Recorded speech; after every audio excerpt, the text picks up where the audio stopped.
Or with the first group.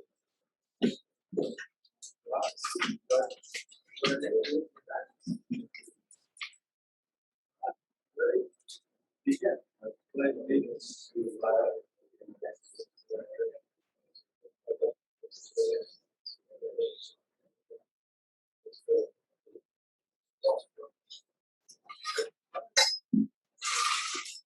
We will do roll call real quick. I believe Chan is going to be late if he's joining remotely. Okay.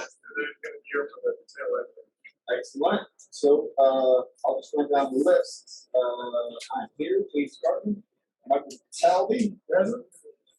Topher McDougal, Kristen Cox. Okay. Chrissy Kanzler. That's a unique spelling you have there. Yes, I'm sorry. So we're going to go on it later. Jeremy Turner. Jan Chan is virtual. Welcome to Pride. Zach Davis. Present. Dr. Todd Reed. Present. Sarah Cook. And then Dash Weaver is here.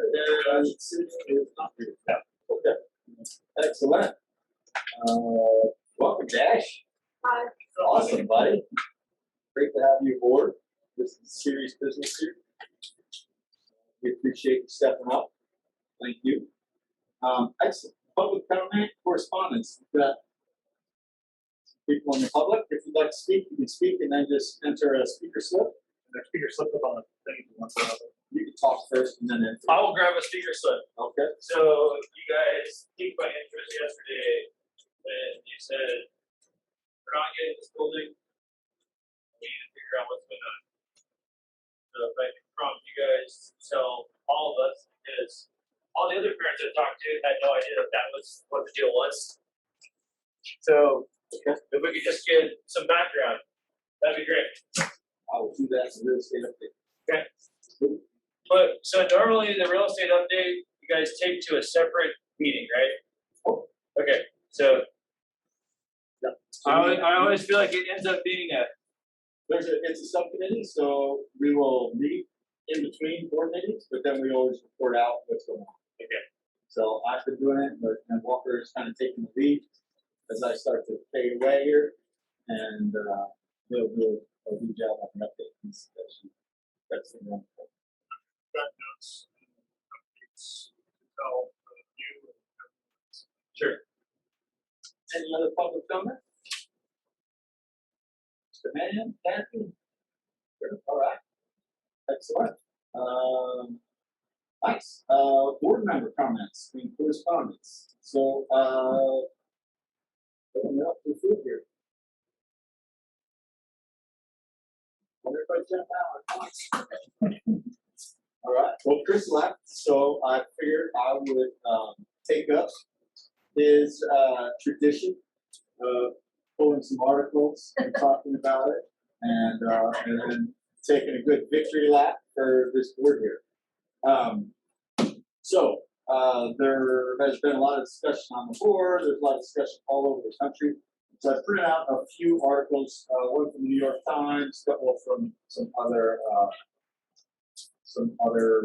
publications. But what it does talk about is school boards and the struggles that they're going through right now. And there's a lot of things they're struggling with. Masks, and you'll see it's on our agenda. We have diversity, equity, inclusion. That's on our agenda. I would say racial justice is out there as a very big hot topic that is tearing boards up in the country. But I have seen in one of these articles, it talks about somebody who actually thought of suicide for their volunteerism on the board. So mental health, really serious stuff.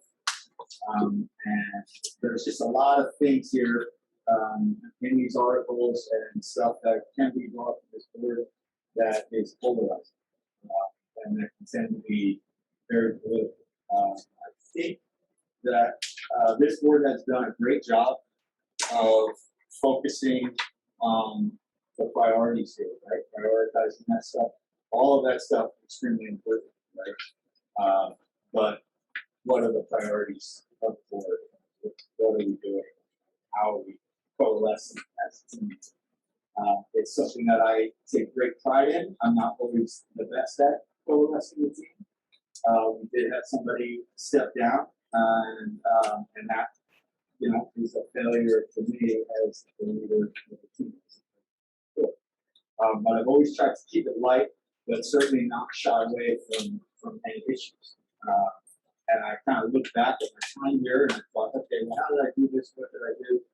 And I thought that I prioritized and executed. And there's a guy in Point Loma who's kind of point that. I didn't realize that that's what I was doing until I heard him say it. And some of the things here are not a priority.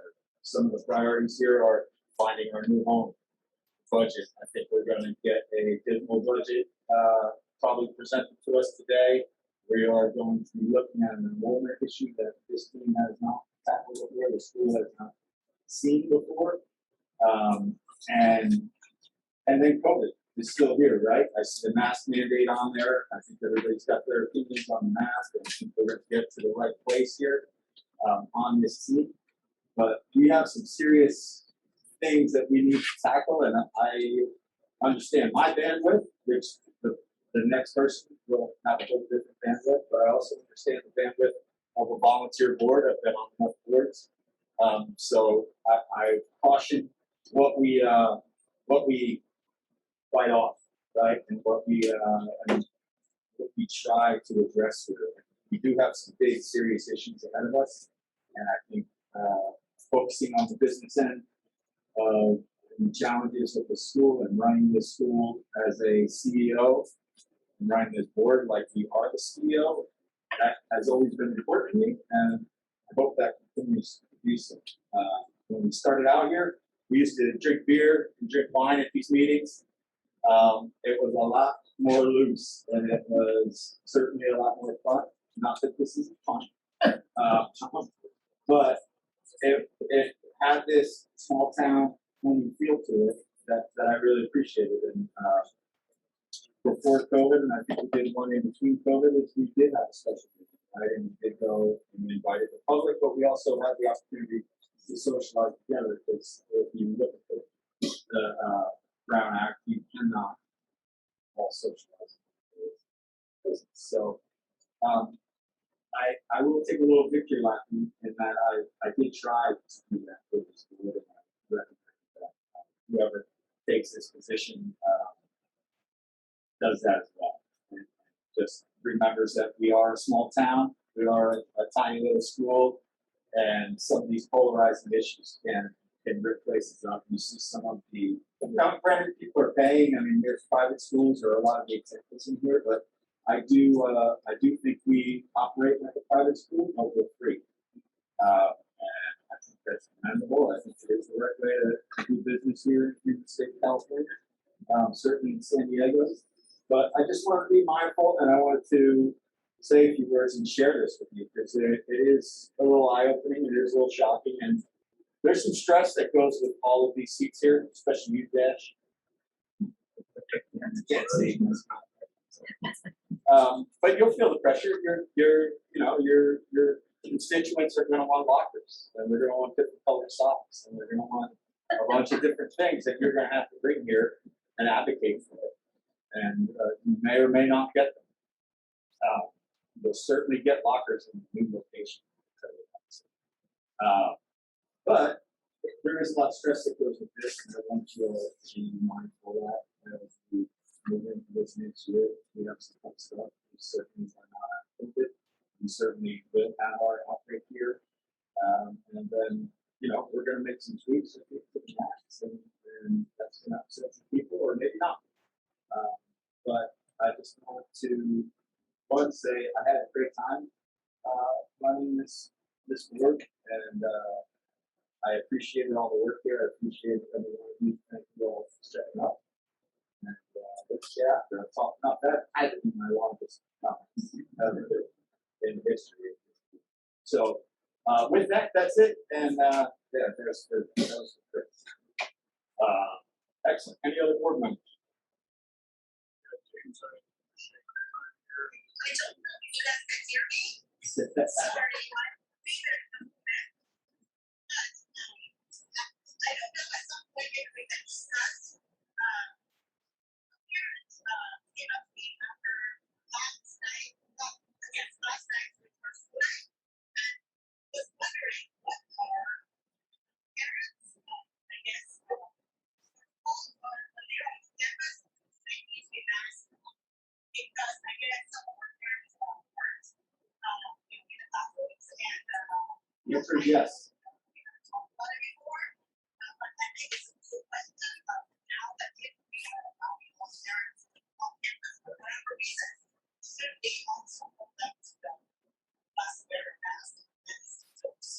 Yes. So that is something that you remember that we would think that Right. Thank you, Jack. I will be there, what, this is, my daughter's birthday, she's very, very happy birthday, so, try to consider, be very good. Congratulations to Samson for being born on Mexican Independence Day.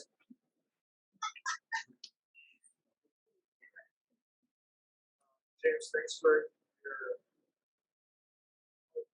time with the board. You've been here since day one, some ups, downs, some undervalues, bottoms of it, everything about this school, so it's appreciated. Josh, thank you for being here. Which is some and I think the sky is not falling. I think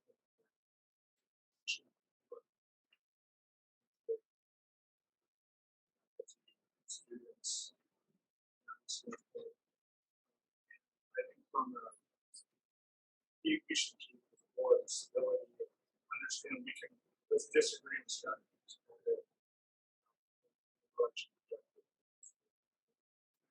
That's what when I disagree board member or parent, that's what at least keeps me present state of mind to understand that we're doing what's best for the national is.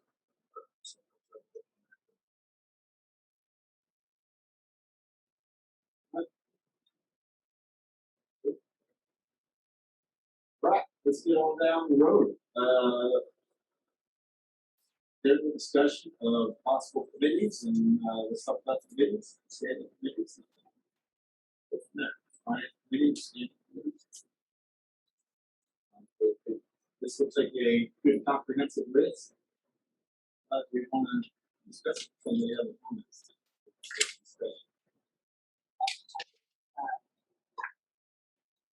I would say that the difference between committees and advisory panel is there comprehension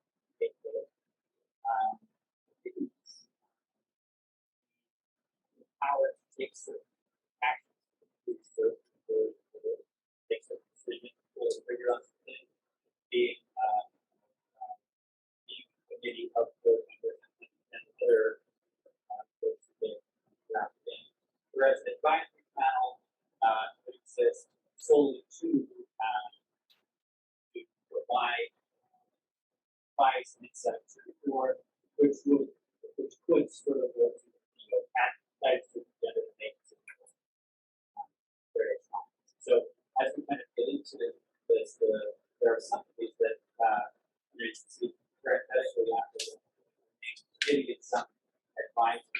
And so just thinking about how these are created, I want to make sure we understand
Firstly, committees, I think that board members have to be chairing committees. Actually, decisions. So, I have more in terms of choose as a board to operate something curriculum committee, would that be a board member with a particular interest and understanding of what that means. So, so I guess that's all.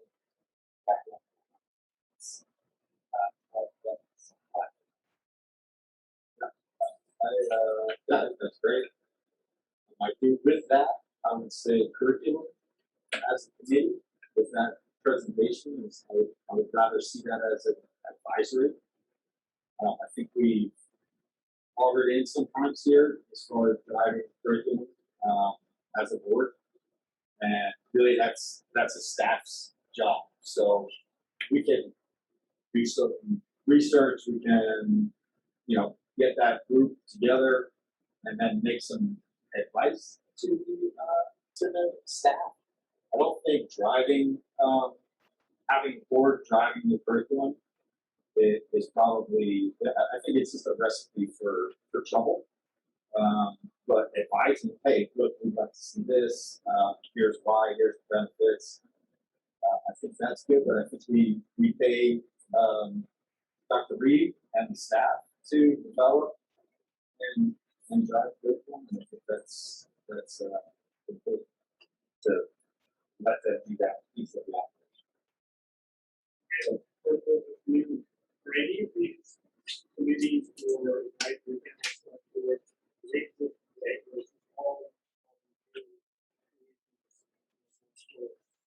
it says standing ad hoc, but finance is a committee. I believe diversity, equity, inclusion was an advisory at the recommendation of the SDUSD. That is something they've asked for us to do. Yeah, they asked They last, one of our cycles. at our renewal, they asked for that. I mean, SDUSD wants, for, if I'm reading between the lines, they want to see a 30-30-30 percentage split, right? And that is your biggest, they want it to be that close. And they want us to try to figure out how to drive that diversity number while operating a lot. So it's definitely a tough task that they're asking for. But I think that's why diversity equity inclusion is on there. So that's institutional partnerships. I think that has not been on website design. It's just been on IT specialist. And he kind of reports that. But I like the idea of that being an advisory as well, just because we can get all the advice in the world from the parents on what they like and what they feel, but really it's going to take that technical to get that over the finish line. And we're only as good as our IT specialists. That's what I think, because there's new products and things out there, and Craig certainly got us to a high level, but we're only so good at it. So I think if the board member is making decisions and they're at IT, they may be operating a little bit outside our lanes, but that's something that has to be back. But strategic planning is, I believe that's committee, right? It is committees, and have to each of these the goal of each actually do that. Yeah, I thought the strategic planning, that one's every couple of years, so, right? To focus specifically on the vision. The strategic plan is supposed to be a 5-year plan, and so it would be, technically it would be an ad hoc committee because it would form every 5 years to do that. But were you just suggesting having it go forward every year? No. Oh, I thought you just said that. I said, Sorry. I said it's just we started the strategic plan committee Yes. and then COVID, so it needs to be kind of Yes, okay, good. Thanks. But if it's a 5-year plan, probably year 4, you want to start it. Correct, right. We have time on that, but I think a lot of what comes out of these advisories and committees or advisory committees, I think is gonna be pulled into that as well, so but we need feedback, we have a new board, that's gonna be there for 3 years. Obviously, stuff you can get done, I think, or you may not even know it, right? And Well, you have, this connected issue, that's sort of understanding and awareness of whether it was this official, what we're talking about, or kind of the conference, it's all get together and figure out website, finances.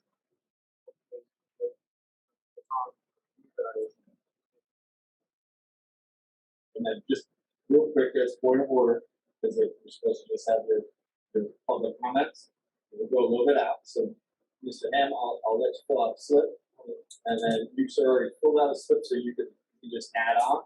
Yeah. But just so you guys know, it's not, you know, let the public chime in. Until at the beginning and end, and this shows speaker slip in for exact information. But go ahead. Yeah, if I don't know all the issues that we might discuss, it'd be hard to put a slip in for every single thing. But I'm just gonna put in something on the agenda. sure. But I didn't get the agenda before last night. Whenever I knew that this meeting was happening, so my take would be on all of these panels that we want to do. I don't know how we necessarily elicit parents who aren't already on the board or aren't wives or husbands of people who are already on the board to get them to join those panels, and how those panels pick the people who are on those panels. And that's kind of important to me, and I would say the other families that I know here, how we get them to be more involved. So just, I mean, I was listening to your conversation, and I agree with everything you're saying. Yes, it's important that we have all these panels, but if you can't elicit people who aren't already extremely involved, it's kind of difficult. It has been a tap on the shoulder type of thing, outreach like that. It could be I think once we kind of finalize our list, hopefully, well, we got to finalize it next time because it's a discussion this time. But once we finalize it, I think we can advertise that board members are looking for this. Please put your interest in it if you're interested in any of these, and then we will. And then it'll probably fall to tap on the shoulder again. I mean, it's just a small town, and I think it kind of happens. That I mean, so in our grade particularly, at least in the 4th grade class, I feel like we have a very minimal parent involvement. It's kind of been a problem. Since place. Well, I mean, that's why I try to show up to as many of these as that I'm aware of. And I don't always remember that it's every other Wednesday and don't show up, but last year I couldn't anyways. But you guys recognize me, and I try to show up and help around the school as much as possible. And just saying, like, I don't necessarily know how to influence those people if they're not necessarily getting like kind of almost constant updates. Like, hey, there's an advisory committee that's going to talk about STEM. Oh, you're an engineer. You're an engineer. You're an engineer. Why aren't you guys joining the STEM? And maybe I know those people, so I can reach out to them, right? Or hey, you're a real estate developer, and we need people who can try to find us a new facility. So why aren't you on the committee? And maybe we can self-push each of those people to kind of join those committees. Right now, it's the point people on the board who are kind of running that advisory or that committee, and they're the ones who. What I did. Many of these things that I think no board can do everything. Just have that parallel. That being said, I do think that having all now, best practice you all have conferences, teaching staff, faculty, even some students. What all that hopefully is transparently in documents. So now you have a goal, you have your outcomes, outputs, all this is good track. So just to follow up, 2 years ago, we had a meeting down there about the strategic planning. Did we ever have a finalized version? We had COVID. Yeah, we Okay, had. so I was just wondering, because I mean, Yeah, we had no. we had a big meeting, and we had a big to-do, and there was a first version of it, and then it just kind of fizzled out, and I never saw anything else about it. We have a current strategic plan. It's supposed to be updated every 5 years. We started the process a year and a half, 2 years ago. So we're on the clock. We got 2 years to go, and I think we're going to be able to finish it.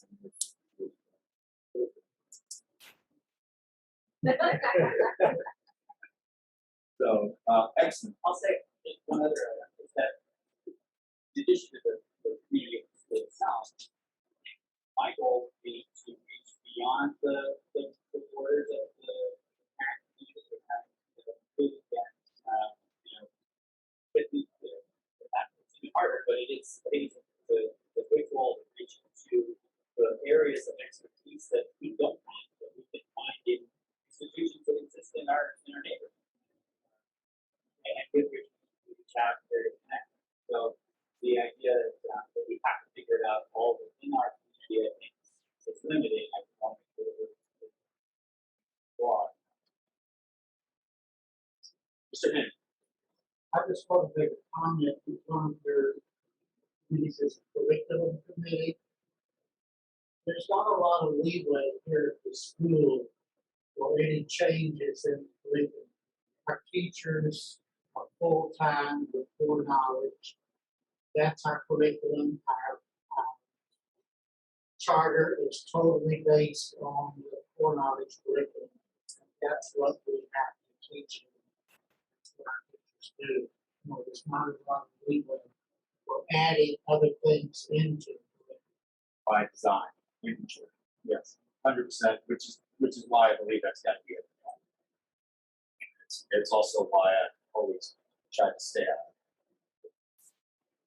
We have curriculum issues, we make recommendations to the staff, or we get presentations from the staff, and then we turn it over to them to get after it. But yes, but that's not to say at some point the charter can change.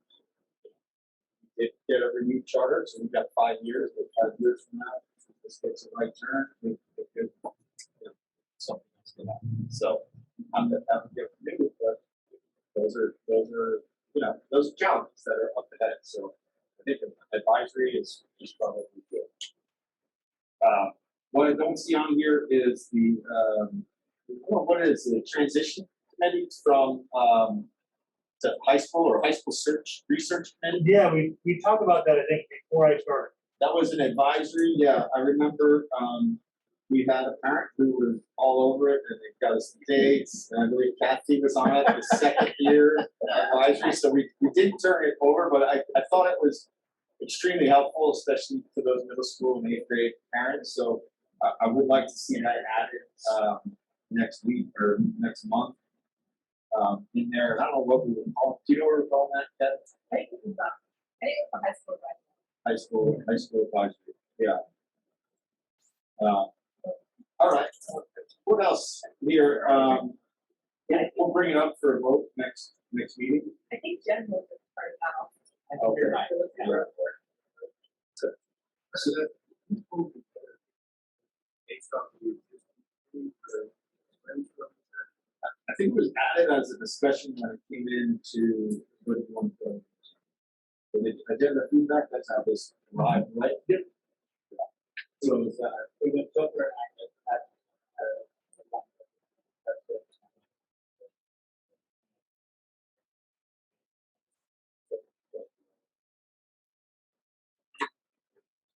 finance.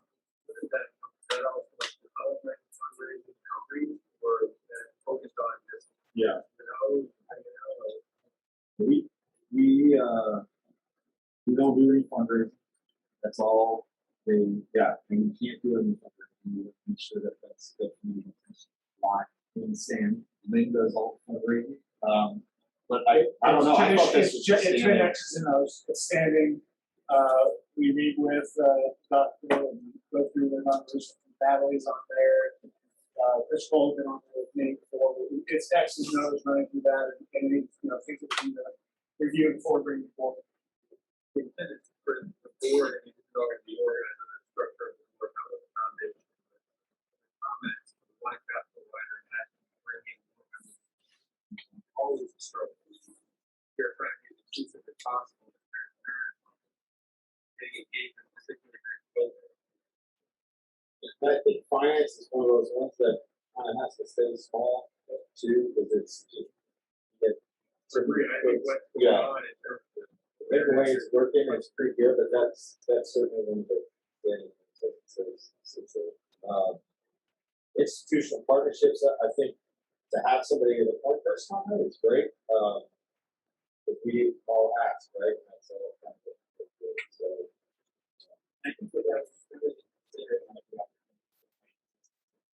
the keep scholars in the community and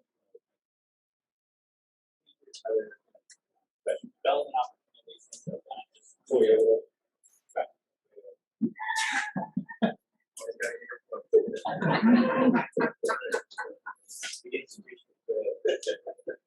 have no, but yeah, I think that was the idea. The idea was to be able to kind of supplement the ability of creation to provide development and support opportunities.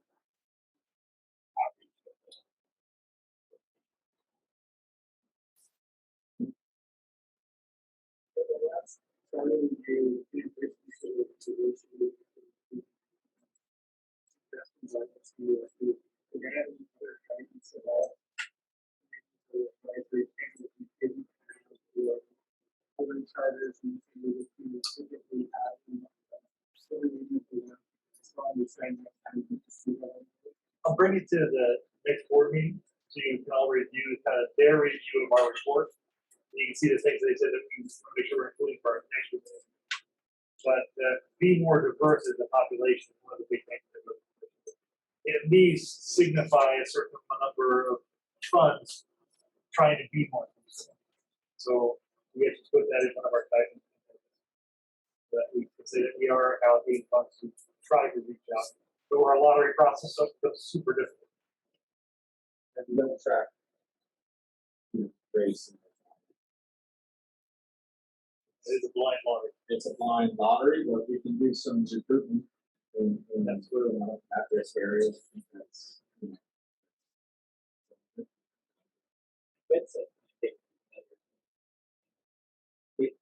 website communication thing. Yeah, when he talked about website, I'll kind of add pieces on it. There is a component in there where they want searchable information, clarity, and way we put a lot of board things. Yeah, specifically. Public health is on there. I think it's relevant. I think advisory is probably there. I do think we have to be a little bit careful with that when we kind of develop these. If we put a little description on them, you reach out, you get a doctor on there, and all doctors have different opinions. But if you have a doctor that comes in and says, "Hey, I'm recommending you do this," and then you don't do it, I don't know. There's just a little liability and trap in there. So I think we need to write the descriptor of that one as well. Yeah, I think that it would be probably best served by rather than medical public health, right? Not the book that factors already maybe formalize it. It would be great to have another person to be in those county meetings to get the interpretation that they're providing, because sometimes that's not what you hear in the public out. What they're telling us is what you do. Real estate sustained committees, that looks good. Is there anything that we missed on here while we were discussing it? Is it will? So how it works just for everybody? Discussion. So we can't really, outside of board comments, public comments, and when the public makes a comment, we're not necessarily supposed to respond. So it's not a back and forth. You don't respond right there. We're a little bit loose, but you can respond. That's why board comments go after public comments to kind of make that a little more natural. But So once we get into the meeting, we don't bring up new stuff. We kind of stick to the agenda, and then what we like to do is have things come up in discussion, and then when it comes time to go to the action items, we go. So that's usually how it works. So if there's an item that is not in the new business consent action items, then we won't vote on it. We usually point to the next meeting and then vote on it. So that everybody's prepared, they can do their due diligence. And we've already discussed it. Sometimes it works really well, we come in, vote unanimous, sometimes it doesn't, it gives people another bite at the apple and it's good. The please the board as we go through our section reports, can we have Dash go first in case he needs to? 100%. Yes, you can move it around. So any other while we're discussing committees?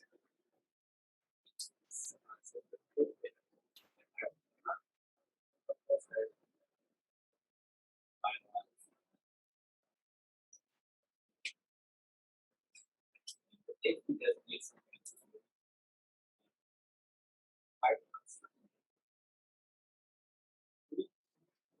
I just wanted to be clear. Right? It can't have a forum.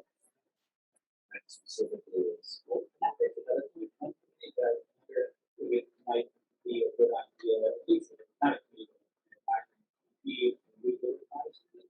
And, you know, within the support get a note, legal documents, that, you know, become our, board expert on the bylaws, on the charter, on the documents that govern. The homeowners of the first parliamentarian? Yeah, like the city has a city attorney, right? Like there's just, you know, whenever you go to a city council meeting, the city attorney is there.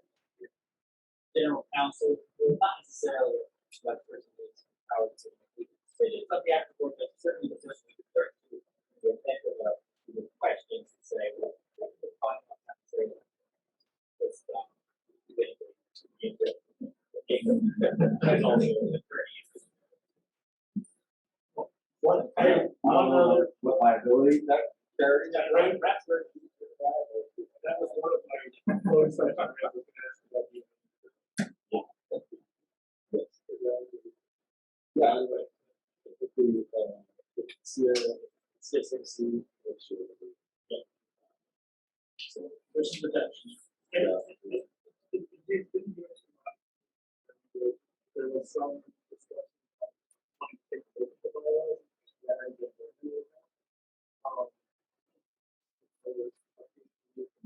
Yeah, I think there's a review process that's on the agenda. It's like every April.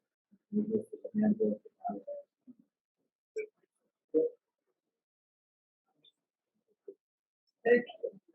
No, we reviewed them, we had reviewed them, so I don't know if there were new updates made since then. We made a lot of changes. Yeah, no, I think when it comes up, we pass it out, we'll come back to recommendations. You know, and that's part of it too, right? Is like once we put these in there, we should also talk about, all right, how often are we going to get, you know, a review? How often, you know, if nothing's happening, we really want to report out on public health every month. I feel like once we get into the new building, I don't know if we need a real estate inspection every month. Once we, that's right. Yeah. One other thing, just a quick question on the website design, should that be a technology or a more broad discussion? So it's not just to website design, but other technology that happen. Because we've discussed in open, and we got a lot of questions that are going on that could have been handled in a small group. Say, hey, we discussed it. Here's the questions we normally have. We've answered them, and I think that could make it go a lot more smoothly as opposed to just the website. And one other is, we have had in the past board elections, which, you know, sets up the annual elections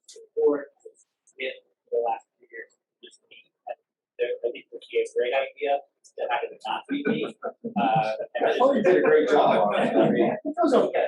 It's all right. But if that could be like a, somebody, even, it would be preferable that somebody, wasn't somebody on it, right? It's a third party process. And it's not a difficult thing. That's care of it, but it's it needs to recruit too. yeah, that's the thing to be, they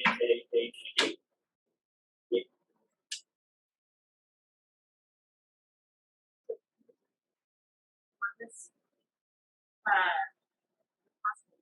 decide on the structure, how we would each one of them, that we would be support other members. So what The next meeting will finalize them and then probably roll them out, if anybody has interest. Just one step back.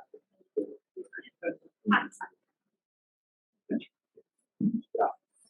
So I think that's the goal, and maybe some descriptions. Yeah. Did you hear that question? Okay. All right, anything else? When do we vote the next? That's the Next thing. meeting. I don't think this has. There's a summary. I think so. Like, yeah. Or. I think that, like, here, to serve ourselves well, and we'll have us too much information. It's just helpful, right? And it will make it clear now. So having doubling it all, there's day out. I don't know, that's how. Yeah. That's a good. No, yeah, and I think that part of that too is like what the tempo is, right? So it's like if you're on an advisory, then maybe you're every other month or once a quarter. So that would just not communicate with it. So for 3.5 hours, listening to something we heard last month. That's, and a lot of times too, it's when we didn't have anything going on real estate.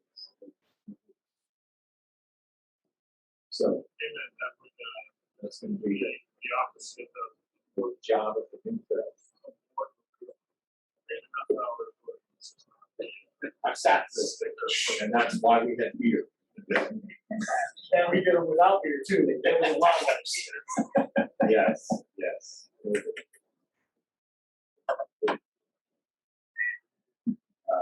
All right.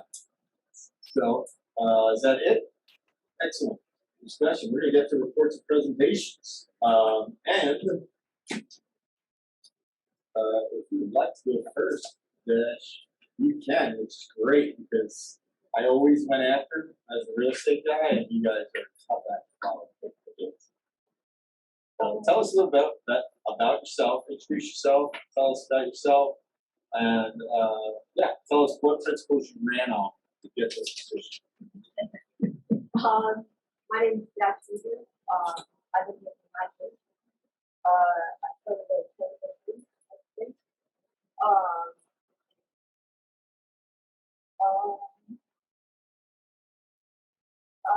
Okay. You're okay. I guess I ran on Bible. I go to this stuff. I will say, where this out, like what I did. With the family.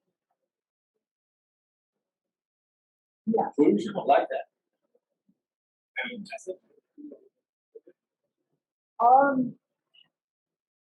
Like anything they want me to say. Fun songs. But yes, but tonight, today, have a job account for the system, and the Wi-Fi and the camera have been good job with the system. So I don't know if you can fix that, but it would be good. We don't know, so bringing it up is a start for fixing it. And the bathroom down here, I did, like some of the loft was, this is bucket side, I can talk about this in there.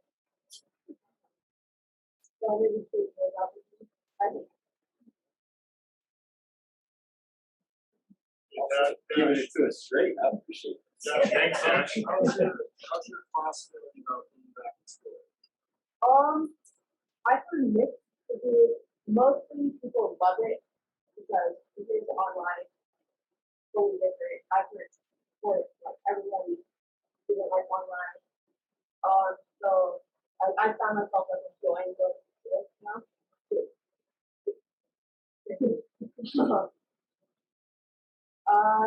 So I think for the majority of class, people really like it.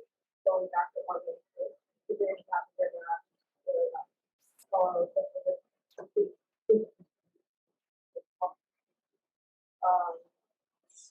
yeah. There's people talking about vaccine, doing vaccine. Yeah, so everything I've heard, people like it actually. Maybe like people haven't been able to find people who are not being vaccinated or be vaccinated. Good. All right, well, thank you. And that was a great first presentation. We appreciate it. With action items. Right. Now, Josh, Mike Sally, treasurer's report. All right, so you guys probably have this in your packet. It's not the most organized, friendly, but you guys. Before you jump in there, so we don't have to go through all the pages. There was a question at the last board meeting with regards to our cash standing, going back a few years. So we just included a report. It's just a timestamp from September of this year, which, as Josh pointed out to me, the month is not closed, so it's, but that, the day I ran it, that's what it looked like, and I ran it for that same day. Each previous similar day, going back 5 years. So you can just take a look at it, because I know there's a question next about it. There's nothing we have to go over right now, but if you have follow-up questions, we should ask them. But want to make sure that will let all of us take care of last year, or last month. So, yep. Great, yeah, so if you look in those packets, you'll see it's called the balance sheet, and they got dates on them. I put all that together so you can kind of cross-reference the date, and look for the date on the top right corner. But what I'm going to present on is this right here. This is the monthly financial report. So just for those of you who are new, each month I come and present this. This just gives an update on how the school is doing financially per month. This report is as top level as we felt like we could make it. So if you have any questions on deeper details, feel free to ask me. But for now, we just go through this and tell me if you have questions. So this is what the front cover looks like. You'll see that this is for August. So July and August's data is on here. We're in September now, but we won't present September until the month is actually closed. So that's why this does August. So first thing is if you turn, the next page should be this page. This is just a quick financial summary. For whatever reason, something I said didn't make sense or you weren't able to attend, this will just give you a quick breakdown on essentially what I said, very high level. The next page, for those of you who aren't familiar with the report, is it looks like this. These are financial metrics that we use to just come to high level conclusions. For example, the first one is your current liquidity ratio. What that is if the school were to go under tomorrow, what rate would they be able to pay off all their debt? So 7-to-1 means 7 times over. And you know the other ratios you could look through. All of these can be changed for whatever baseline the board wants to use. So that's what's going on there.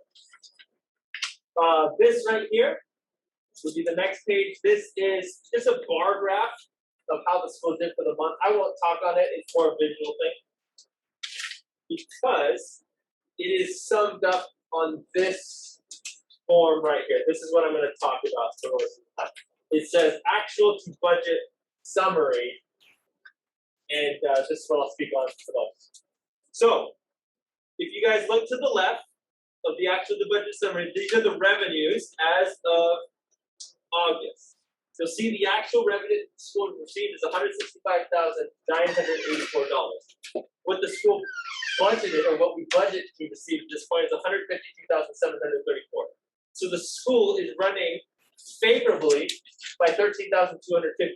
But it's important to note, though it's running favorably, based on my analysis and overview of the budget, that doesn't mean there's new money that came up. It just means the money came in a little sooner than expected. So that's good, that you have the money earlier, but it's not that the school is actually up $13,250. The next thing to quickly note on that as a general budget comment, these revenue numbers are the budget is the revenue numbers that the board last approved at the preliminary budget, which happened in June. So I think that's 3 months ago. That was based off of a 254 enrollment. My latest conversations with the school has been that that enrollment is too high. It's about 10 too high. So that's an important note because this budget may be out of date already. So though I'm telling you the school is running at a favorable variance right now, it might not mean anything if the school doesn't hit the enrollment number which the budget was built on. Does that make sense? So, regardless, if you're 10, just throwing out numbers, if you come in 10 lower than 10 lower enrolled than what we budgeted, that could cost you $100,000 in revenue. So the keynote, the general summary here is, we're okay assuming this enrollment is still good. It's bad, and Dr. Reed, Natalie, and the finance committee says, dude, those are too high, we're gonna have to reshuffle these numbers. Make sense? And then, so this bottom left-hand one, the one on the left-hand bottom, that's his total expenses. Total expenses as of this period, 381,664. What we budgeted is 362,478. So that's a negative variance of 19,197. So I did speak with Dr. Reed and Natalie, and we are running higher than expected. Yeah, a lot of expenses come in at the beginning of the school year, but we are still running higher than what our budget expected for certain things.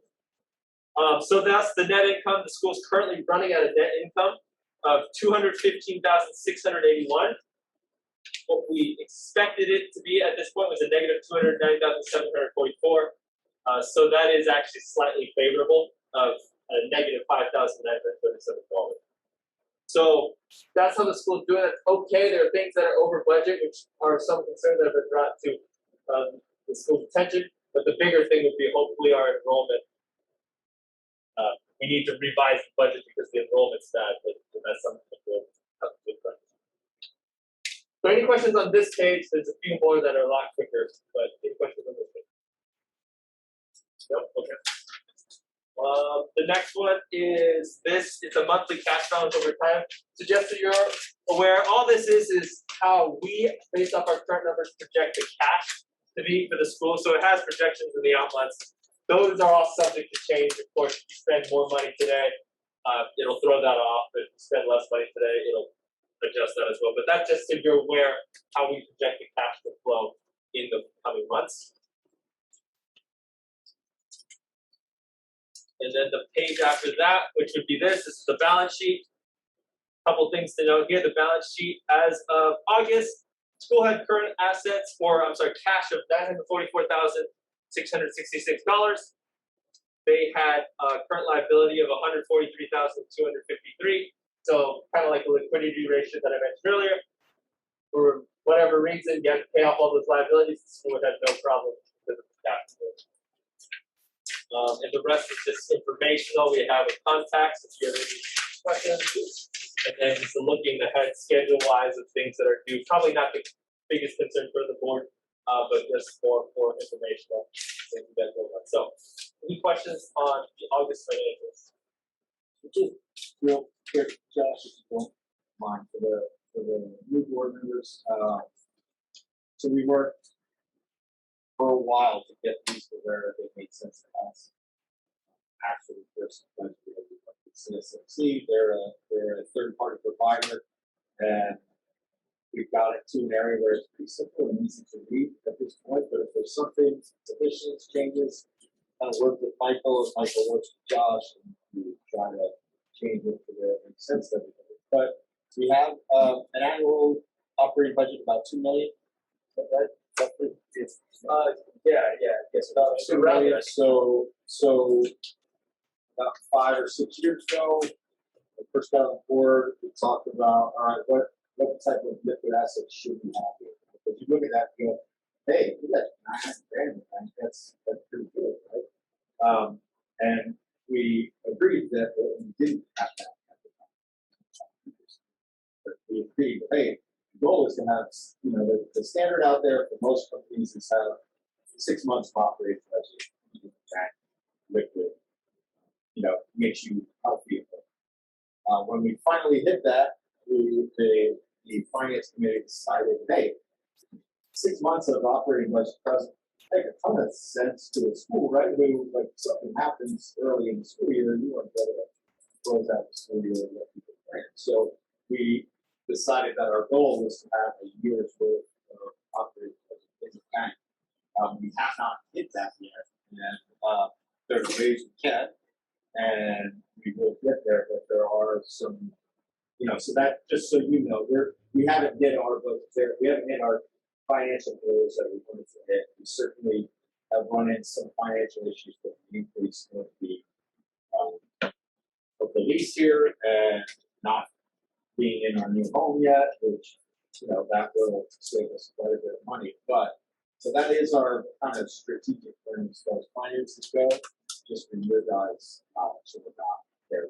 Yeah, 6 months of operating budget is a good start. I work in organization where you have to spend down other money. But that's not the situation. Are there any rules that are carrying over funds from the year? There are certain time limits that we are on for specific types of money that we get. So there'll be pockets that we'll have to spend on specific things by a specific date. And that's usually certain monies that are voted on for a specific, you know, retrofitting for, you know, clean air or whatever, insert whatever thing is here. The rest of the money is general fund, we can spend as we see fit. There's no requirement for some of the general fund that's carried over,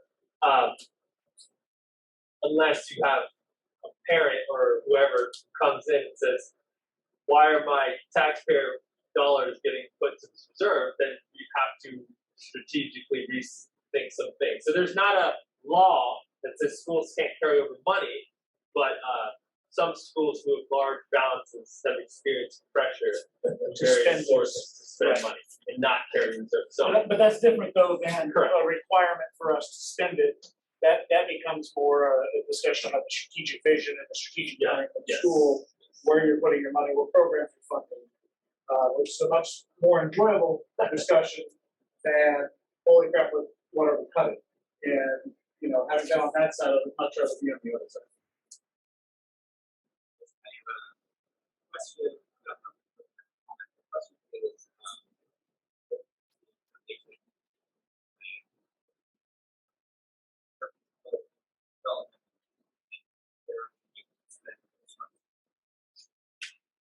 comments is if what seems to be an ongoing problem,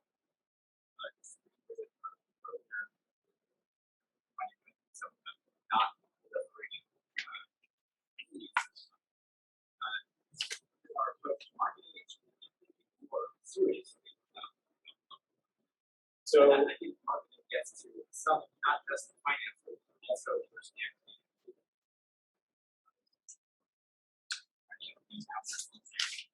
yeah, I'll let Lynn talk to the foundation, but with regards to the comment on attendance, one, you know, I think this is a relatively newish issue. It's not been ongoing for a while. I would say we don't have a check engine light on yet, but the light telling us the tires maybe need some air, that's certainly turned on. And we need to be aware of it. How we solve it, I think that there needs to be some outreach, and it could be as simple as tapping folks on the shoulder and saying, hey, you know, have considered that having the spaces that we have available with a lottery system, that type of thing, there's certain timelines and things like that need to happen. But it is certainly something we want to address sooner rather than later. There is a movement with COVID, not starting. last year, what was our wait list for the Well, for this year for seats, and Nelly, that's another report, but I think they wait for some side. Yeah. We've already called 120 to place 24. So we had 24 people place and another 124 people that said no. So we've always had a robust list, and this is the issue.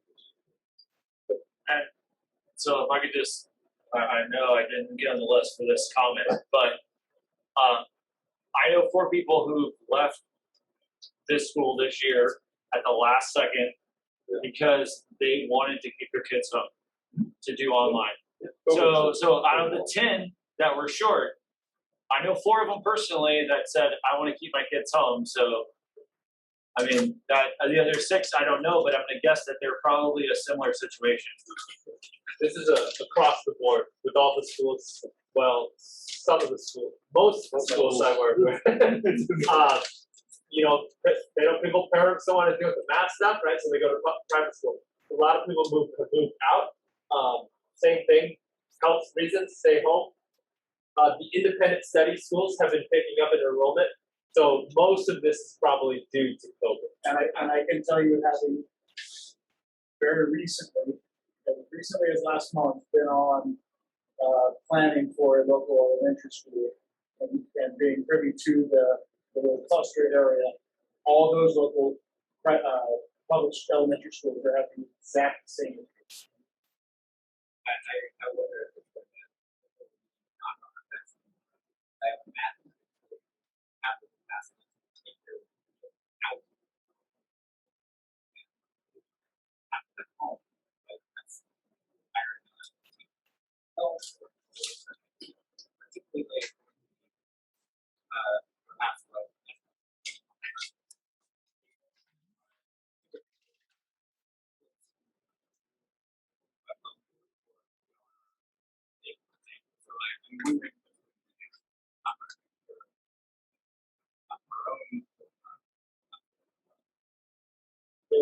There's a lot of research being done on that right now. I'm sure there's that. that's a good assessment, though, from what I've seen. Depending on the demographics. Got faith in staff. Did you want to talk about then during, you want to talk about the foundation question, or do you want to wait till later for that? Just, no, I mean, well, I'll speak to it. So, the foundation is kind of our safety net, they're our stopgap, they fill in all the corners, they kind of bring hominess here. A lot of the stuff you see on the walls is done, all of the kind of community site programs, is all done by the foundation, all the fundraising is done by the foundation. Foundation gives us normally for the operating budget somewhere between 60 and 90, depending on their fiscal health.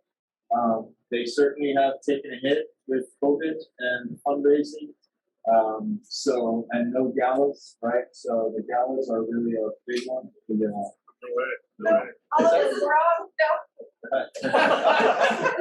During the update, can you tell us? Did you hire them? I did.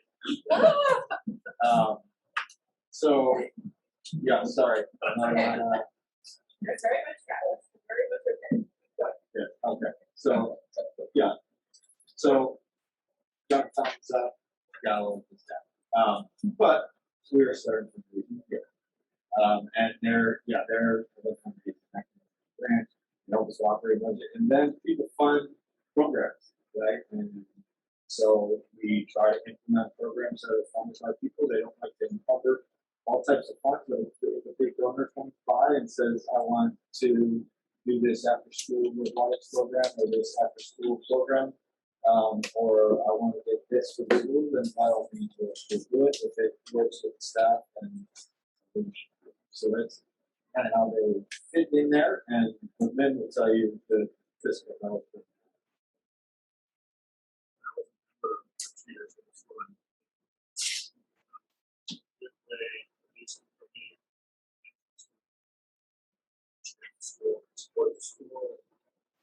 Doing all kind of warm school, private schools all around staff, jog on with money to necessary programs and fundraising as well versus discouraging policy and stuff like that. Yes. We have a stiff.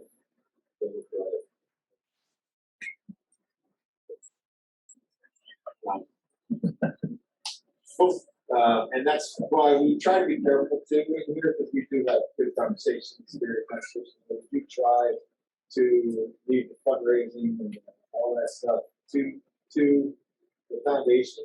A long time ago, the direction was, hey, let's just do a couple big events instead of peppering our families and community, constantly, people, friends of other schools that have always shaking it down. We have usually 2 or 3 big events, galleries over all of them, and usually it's enough to get it done. Yeah.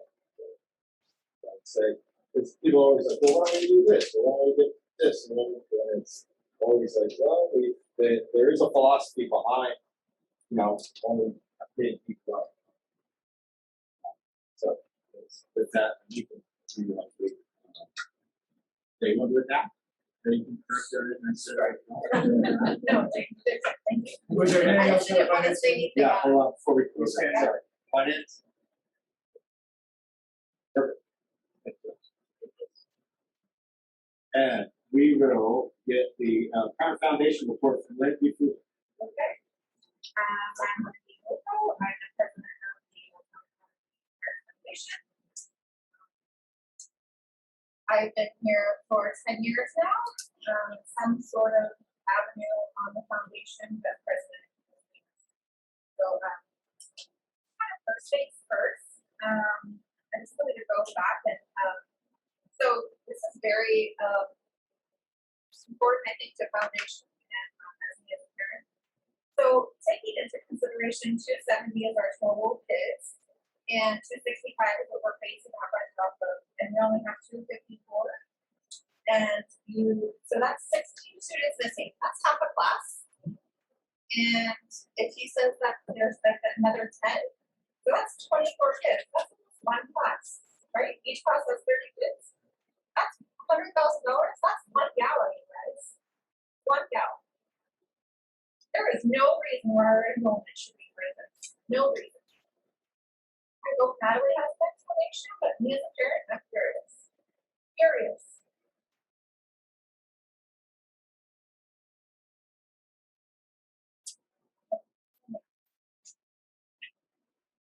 All right, so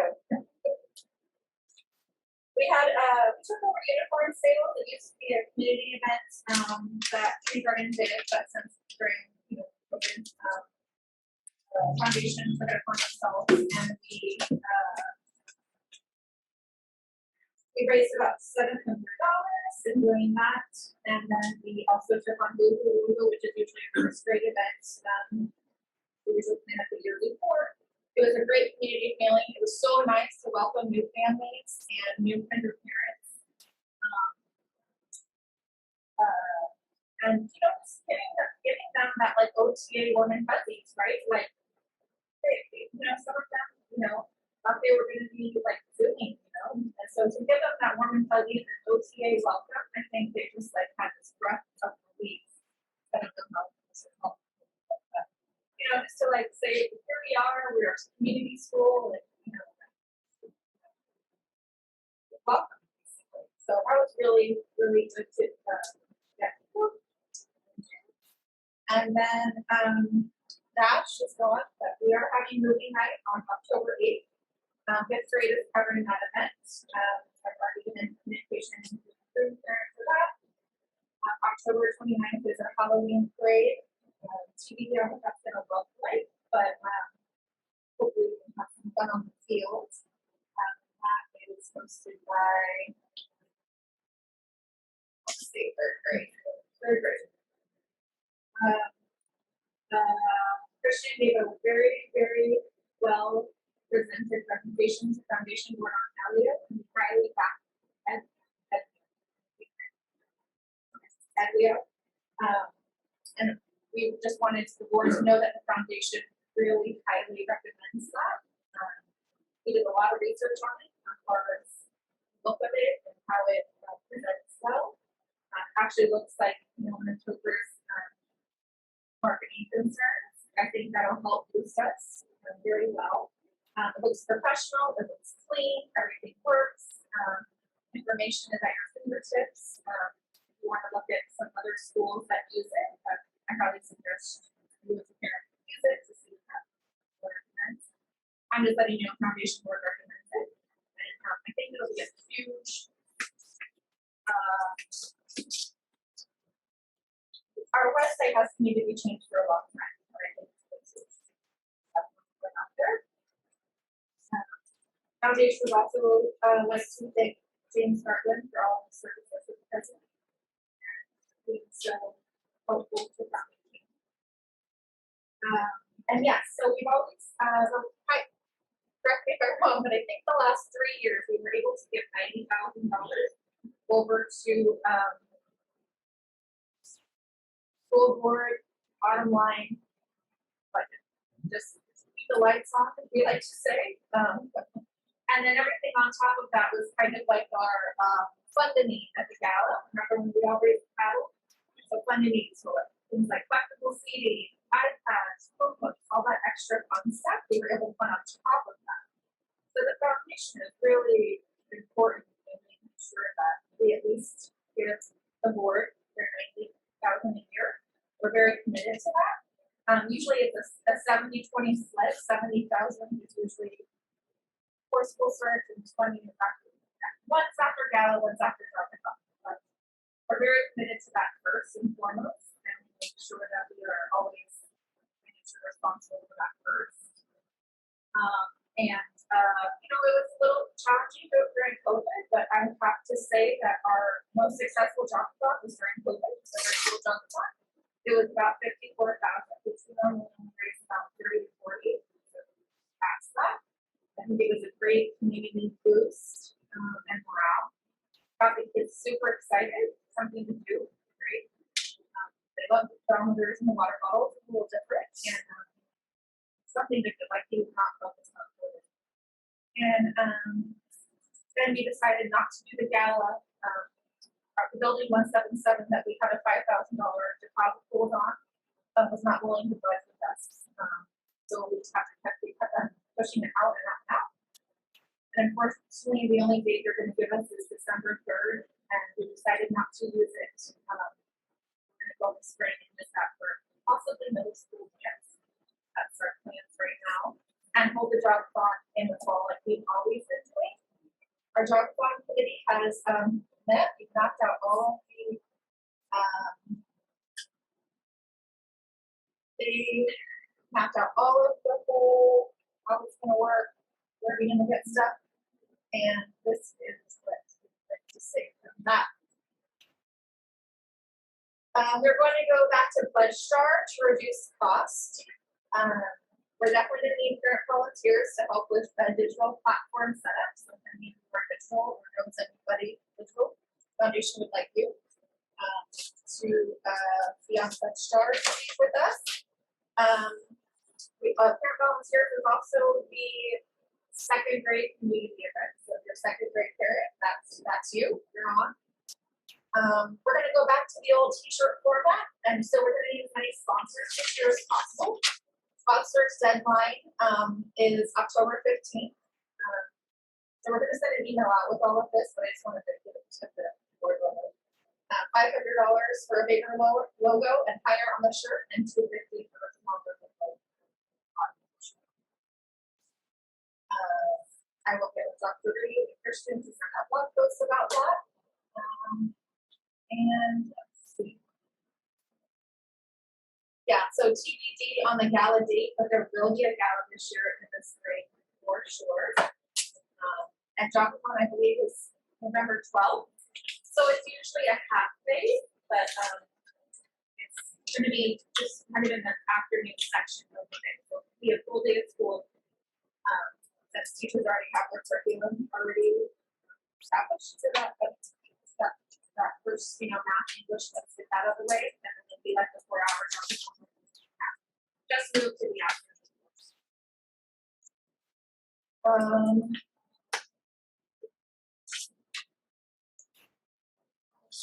have our, so if you, we always have a little bit of, struggle, I should say, at getting parents involved. But the easiest way to get involved is come to meetings and come to meetings regularly. So, first Wednesday of the month is 6th is foundation meeting. Third Wednesday of the month is board meeting. Always has been, always will be. So if we can get that messaging out there to parents, great. You can't just come to one. I feel like you have to come to enough to understand what's going on. And we have a great way of either getting involved in the board. If you want to be more, analytical, if you want to be more creative and fundraiser, then you come to foundation. So we have 2 great opportunities for any parent to come to everyone. Both are open to the public at any time. The school boards is on Zoom, but the foundation is in person.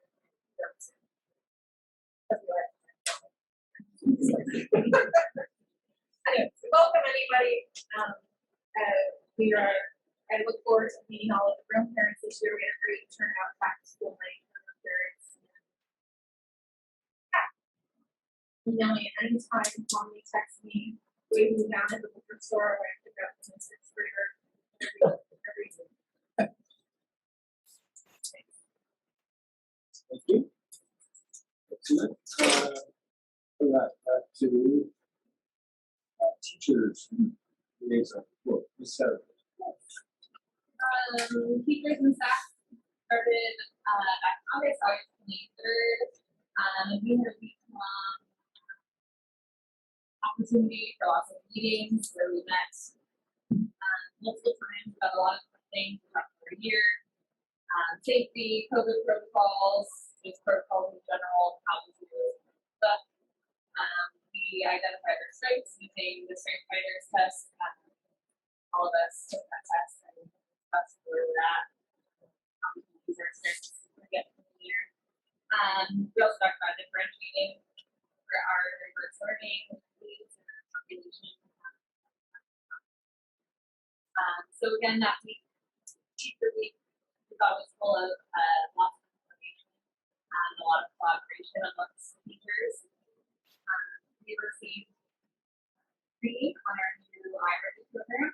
So instead of IXL like we used to, instead of math testing as we used in the past, we have a new testing assessment and skill-based program called iReady, which is very exciting and already our fifth grade has already worked on part of the diagnostic assessment. So far it's going well. It really gives us a clear understanding of where your child is at, where all of our students are at, and how we try to help them. And it does science skills that are related specifically to that student, those gaps that we may have, or how they can challenge and be challenged within skills that they're already doing well. So we received training during that, and we do have more training in that program.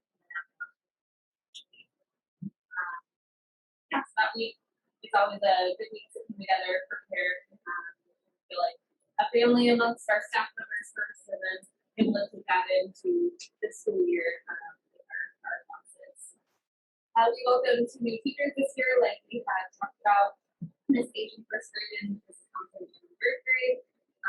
They have joined right into our staff, great jobs, learning a lot, creating their classroom environments as well, learning how OTA works and doing a great job. We obviously are about 2.5 weeks into the school year, and those 2.5 weeks are crucial for us to establish a strong classroom community, especially after our classes all haven't been together in a 1.5 years because of the pandemic. Some were staying online last year, so it's nice to have everyone in our classroom. It's a whole new dynamic again, right? Everyone back together, figuring out how that works, and making sure everyone feels a part of that community again. So it's been a good couple weeks. Always lots of procedural stuff going on and how well we can work together and feel like a family. Back this morning was last night. As always, lots of full sessions, or we have 2 full sessions. Each class, teacher, we all did 2 sessions, and good turnout. Lots of parents are here present and wanting to chat and check in and see how it's going and see what the upcoming year looks like. So it's nice to have that ability to but overall, good start to the year. Can I just ask what drove us to change to already? Because some of the other parents asked the same question last night. None of the teachers really had an explanation. They just said, this is what we're doing. So I don't know if that's for Mr. Reed or. So we knew this year more than any other that kids were going to get totally varied levels of activity. What map shows us is where the student is, but doesn't give us any way to provide support for that student, other than the teacher creating more stuff for that student to do. Where I already automatically creates that piece to fill those gaps. And so the assessment piece is the same, and it's similar to what IXL is doing, but now we've been able to combine that together. So now when students have a gap or a skill that they want to develop more, it's automatically taken care of. And so the teachers have to create curriculum. Just gives you a better picture of where the students actually. And you'll see in your parent conferences, the communication that we give as a staff and out to our parents is a lot clearer than what you see in that. Yeah, because for me in particular, when I look at maps, it would be like, well, he was just a little bit low, but why? And does it give you anything further? I was listening to Sarah talk about Smith, but this is a very clear, like she told me, she was talking to other teachers about her assessment she did get today. Well, either way, you know exactly how things are going. We gotta go. Yeah, yeah. Yeah, sorry. Sorry, I gotta stay on track here. My last one, I get to drop a 3-hour. Excellent, thank you. Quick question, did you guys get a chance to look at it and we all get your hands on it? A little bit.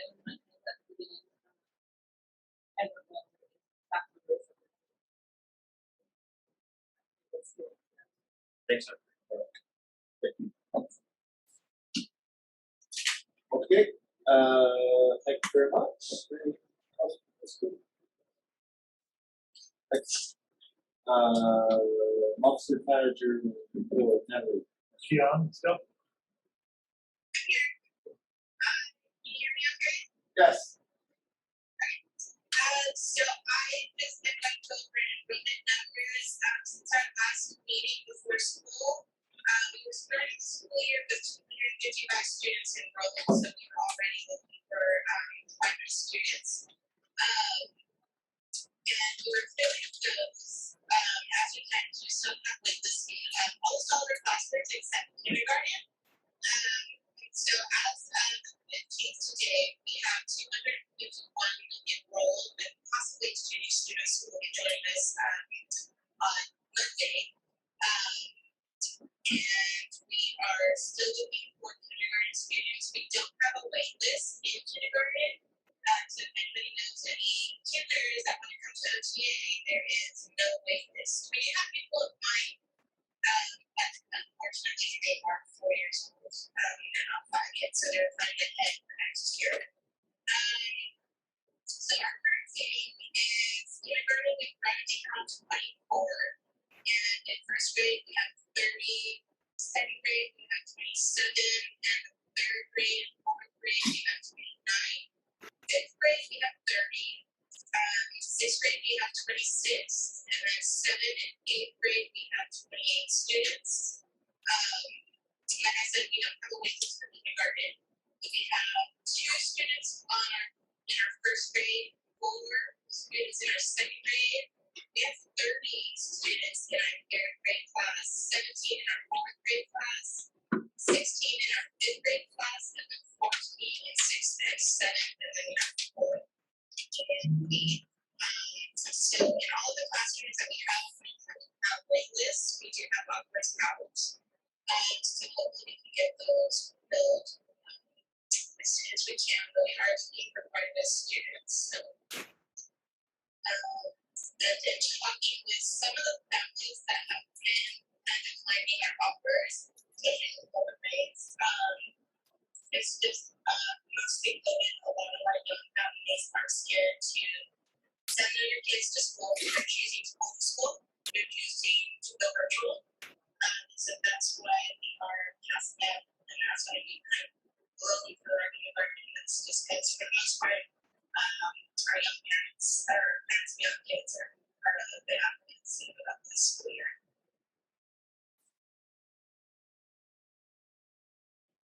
That's it. That's it for me.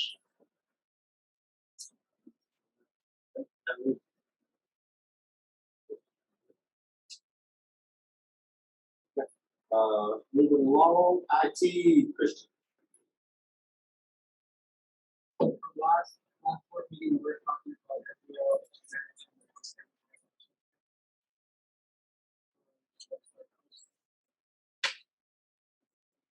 Quality design.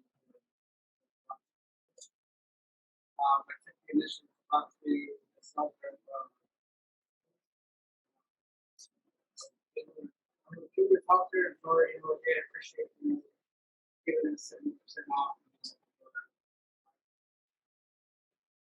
That's the process. But I even have to do fast inspection. A little bit more discount to try to meet that situation.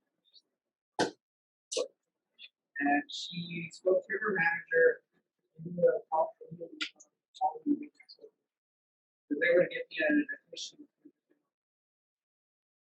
So looking at let's say your advice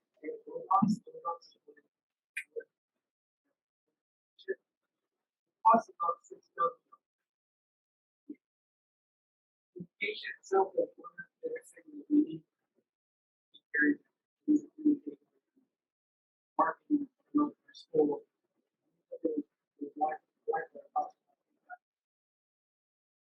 Not only looks in our goal, but $660. Also looking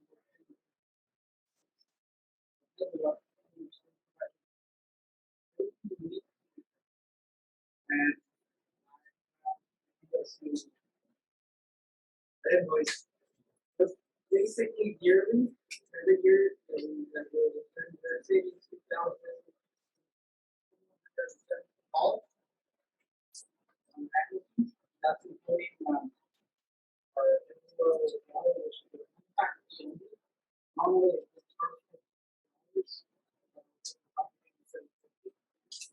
and with the website and also the broadcast media, we're reducing. So we're talking about we'll be putting this so we say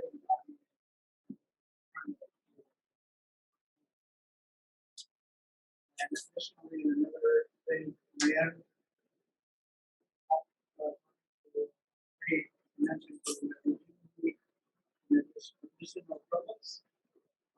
Or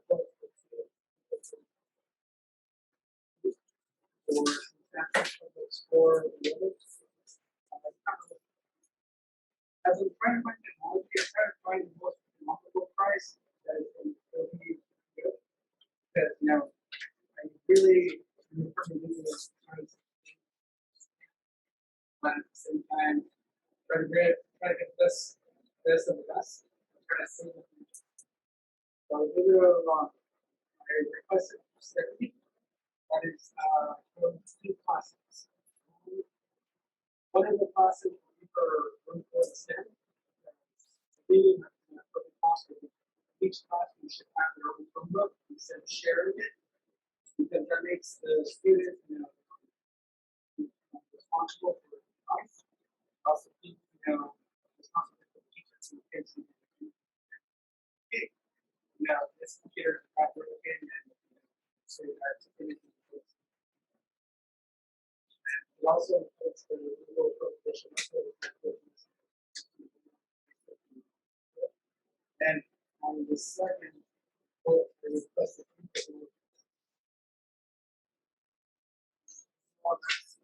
pretty much it what I have right now, and same thing after the internet, our access point market. This was mentioned last one.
And you say save it, right? It's saved from there.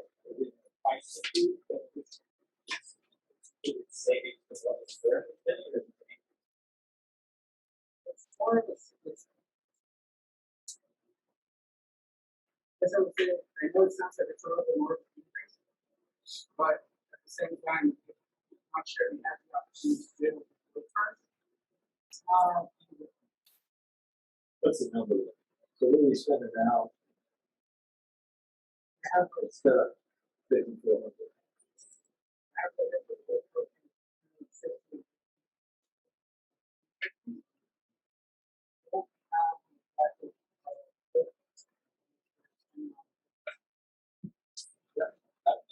Software part of YY, or is it just? No, we can't pay it off. It has to be things that can leave the building, cards, computers, hard items. Is there anything hard on this that we get when we sign up? No. Okay. That's all software.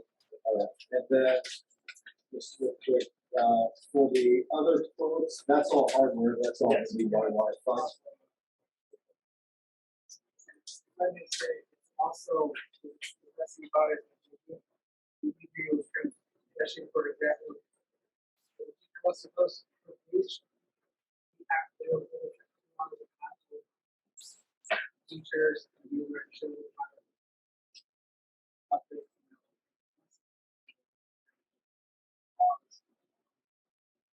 because of training and because of 24 hours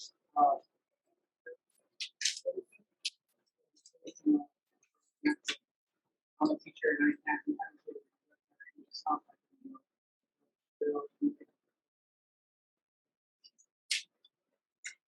It's about children.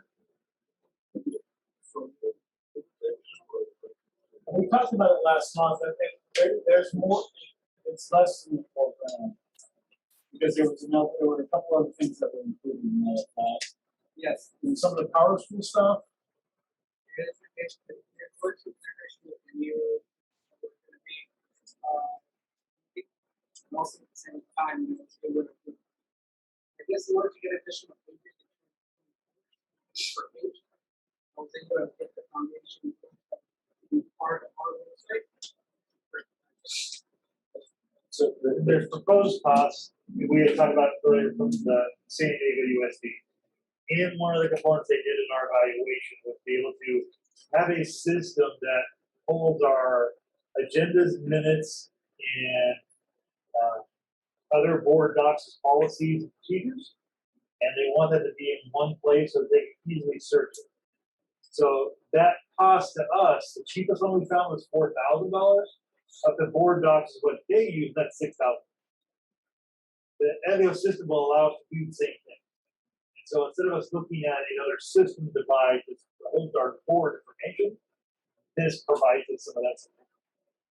And another thing the board had asked was to come up with an idea last year for communication, and that does do communication. The cheapest one we found last year with Greg was $10,000. It does in the potential savings that it's not real life. What we're being asked to spend, it does save $10. you should put me 5,000 and 10,000. So 15. It's 15. I believe so. I wanted you guys to be a part of the communication because it is a forward-facing tool.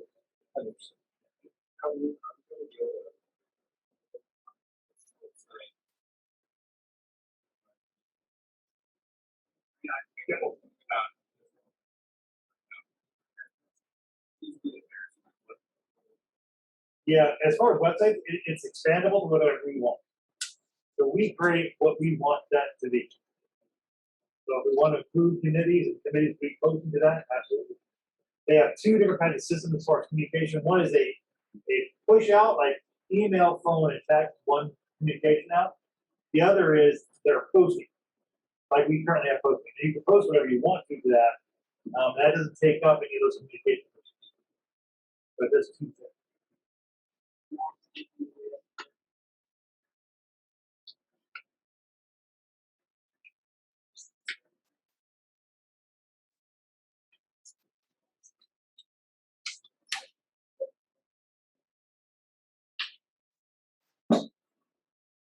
But I think financially, it makes some sense. Again, just raising our hand with the attendance, right? We have some issues, so we gotta be careful around bumping sales. Yeah. You know, we still have, at least it's a little more expensive than we were used to. You know, so we've got some issues and I think we can absorb this, but we've got to be real careful that we're watching our nipples and dimes in the. So this is the second time this has been here. Yeah. We asked you to show up for the pencil, we asked for presentation, numbers. So it's here, it is within the principal spending ones. It is increasing and the doc is very fiscally responsible, so it's an info item. If anybody's got any trepidation or heartburn, I think it's time to voice that. Otherwise, it's that's preventing it, and this is what the staff is recommending. I think there's a question on that. It's a 5 year. Yeah.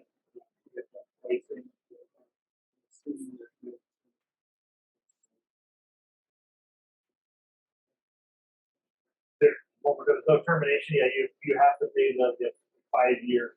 You pay annually, but if you do terminate, you got to pay after 5 years. That's one of the things that I talked about that they would not do.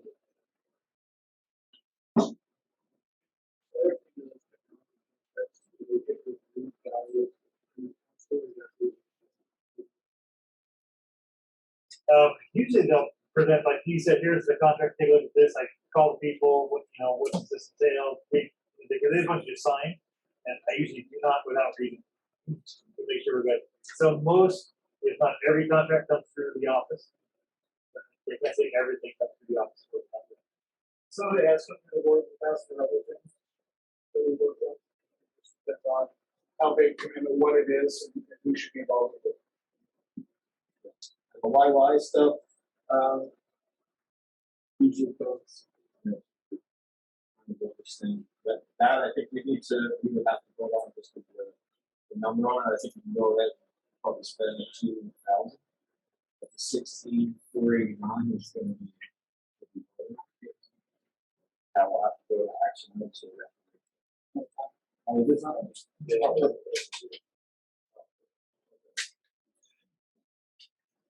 Right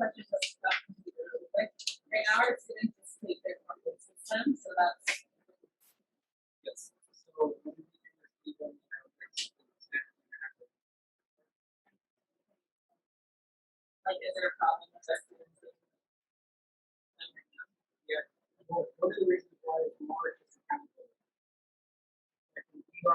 We have a full part and one part.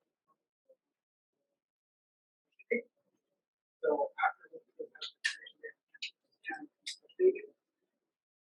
We do testing. Testing requires them to pass. We have Chromebook that has. So sorry, is that the cart or is it the Chromebook? The Chromebook itself. Yeah.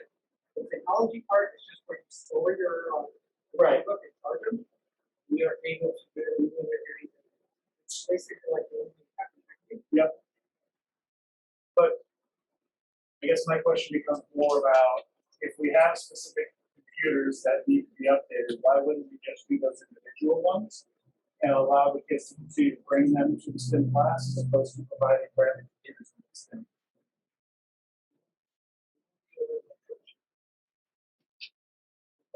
They're out of date. But we know how many are out of date. We have 30. Yeah. That's gonna be out of date next year. Plus, we are short of those. If they're already out of date, how short are we? Probably like 40 of them that will get a leader. I'm trying to piece them out and try to see what it is. Does every student have one now? Yes. If we were fully enrolled, would every student have one?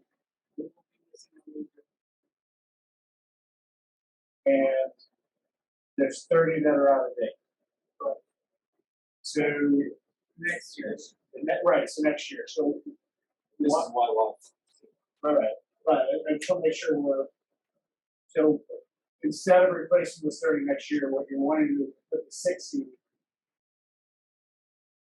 pick up 70 of them. 30 go in the STEM room, 30 replace the out of date, which will be next year. And then the other 10 are for, let's see, 70 on here. The other thing will be just how much it's a keyword breaks or screen breaks, or it's we don't. So it's good to have the additional extra. Or in case we have a student that's going to be out of town, we recover the promo. We have them already registered, just check out. We bring them to the party list, and we bring them back and check it. And then the replacement schedule. It's buying, so, don't buy all 300. Sure, of course. Spread it out over The purchase now means that we may get them by January. Just to be honest. Yeah. There is a delay in that. Yes. Okay. Great, any more questions for Chris?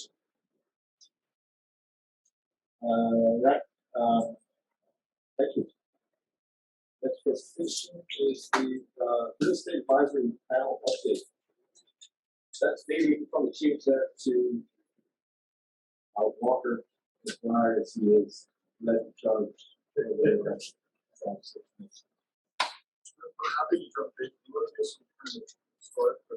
Sure. Yes, so, gosh, 8 years ago, I think we saw Proposition C, we got it. It was a $17 million grant that we received to purchase and retrofit this building. And we went as far as getting architectural drawings. We were going to put another building over there, bridge over, drop off, down underneath. Labs are all going to be over there. Make noise, do a lot of good lab stuff.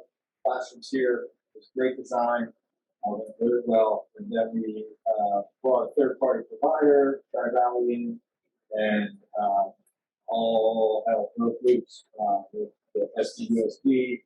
Felt that that was not on the up and up. Tri Valley had this real estate portfolio program in there, and so that our top Z funds were essentially taken away. They were put on hold, and we were told that we'd reached our charter, so we had to scramble through all that. By the time we got our charter in good standing, the prop Z funds were essentially spent, except for some outlay, which we in turn spent. At that point, I got onto the facilities committee and kind of figured out what was going on with SDUSD.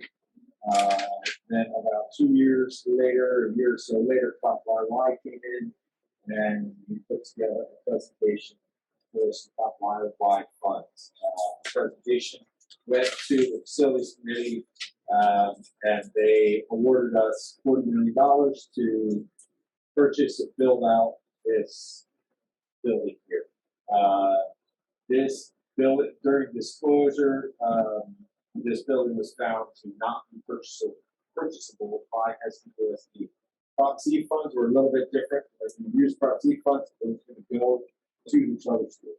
YY funds, it still stays an asset of SDUSD. They manage the budget.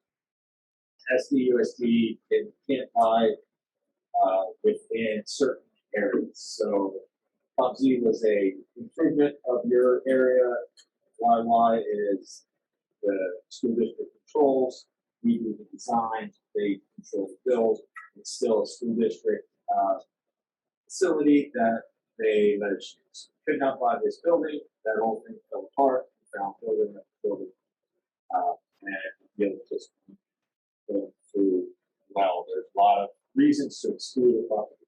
So we are still on the search. We have a good lead. We're working on it now.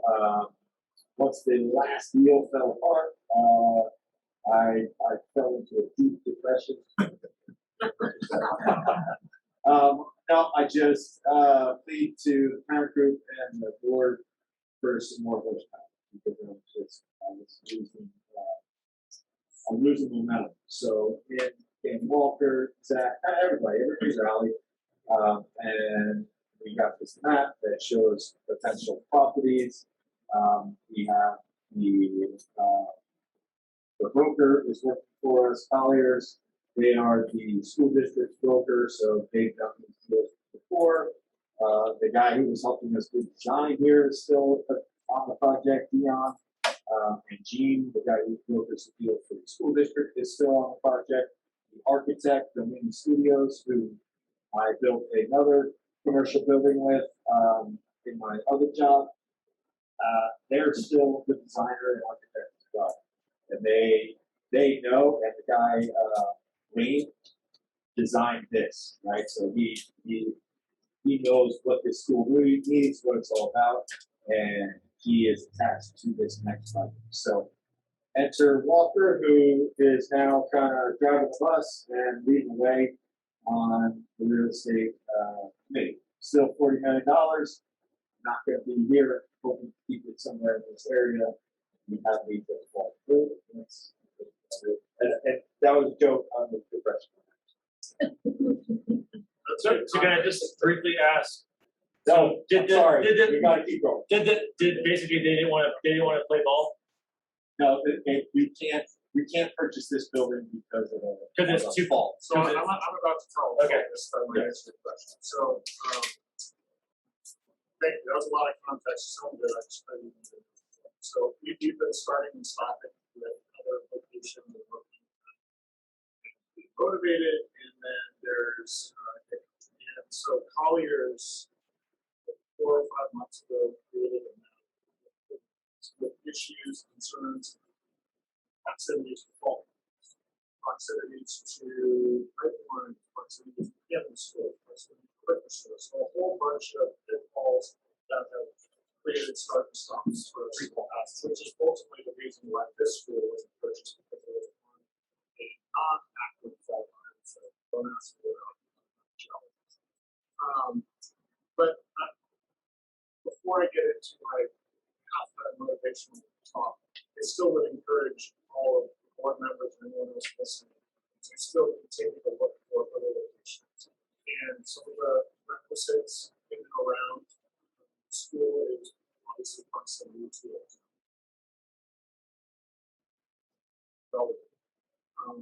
Over 3/4 of an acre is what we want.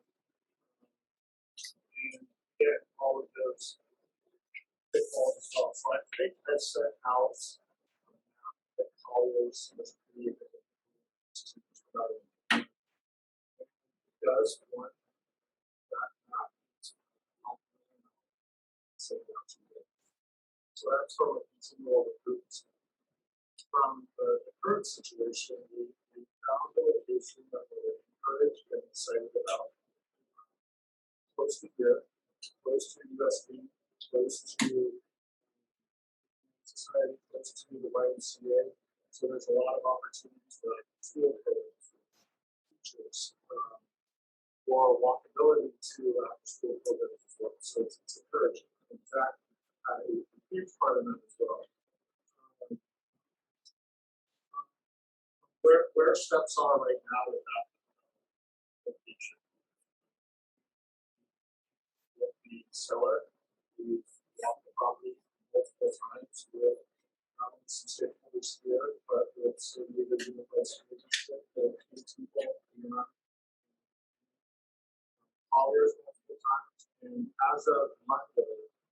some updates. So San Diego Unified, they're planning in the next 2 weeks to engage. Once Colliers has that appraisal, estimated tenant improvement costs, they'll submit a letter of intention to the board. Once San Diego Unified meets the appraisal and its feedback costs, and ensure that this project is within. Once Colliers has initially agreed to improve upon the rollout, this would commence due diligence and engage with third-party consultants. So, knock on wood, do a shaman dance, whatever you do, but I think it's positive. Worst case scenario is, best case scenario is, we're looking at probably 2 months until it's in front of the board, and once it's in front of the board, the money's been fixed. It's just a matter of, here's a very good number that it, and cost to build the square foot will go up, but nonetheless, we do have some money. Bank, like I said, and the structure is very sound. It's steel, it's ready to go, and it's not up down. And hopefully next meeting, share even more. After a year or two, I'll share even more. But, it's positive impact from the walk. Bob, from the walk. We've done the walk as well. So if anyone has more to share.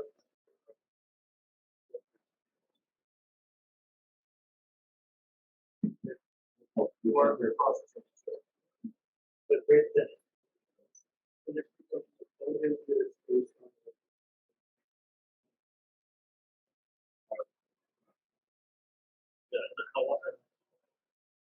Purchase price is not it's the rental.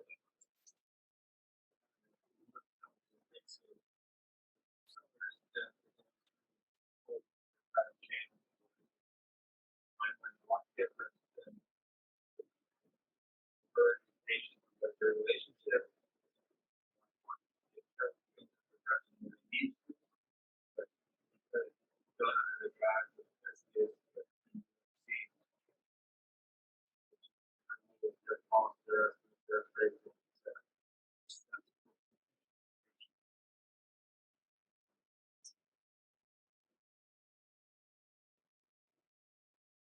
Yeah, thank you for your update, and thank you. Right, now that was principal report, Dr. Todd Reed, next forward. Work. We're going back to school. Yes. We have pictures of it, so you guys know we did it. So we welcome students back to school. It's very exciting to have kids back here, directing traffic, making sure they don't hit me or kids. Those are all important factors of getting kids here. This is back to school night. It was great to see parents. Normally I see them sitting down driving past me, and so to see them actually walking was a great thing. It was good to have that kind of welcoming, to start to feel like a gay community.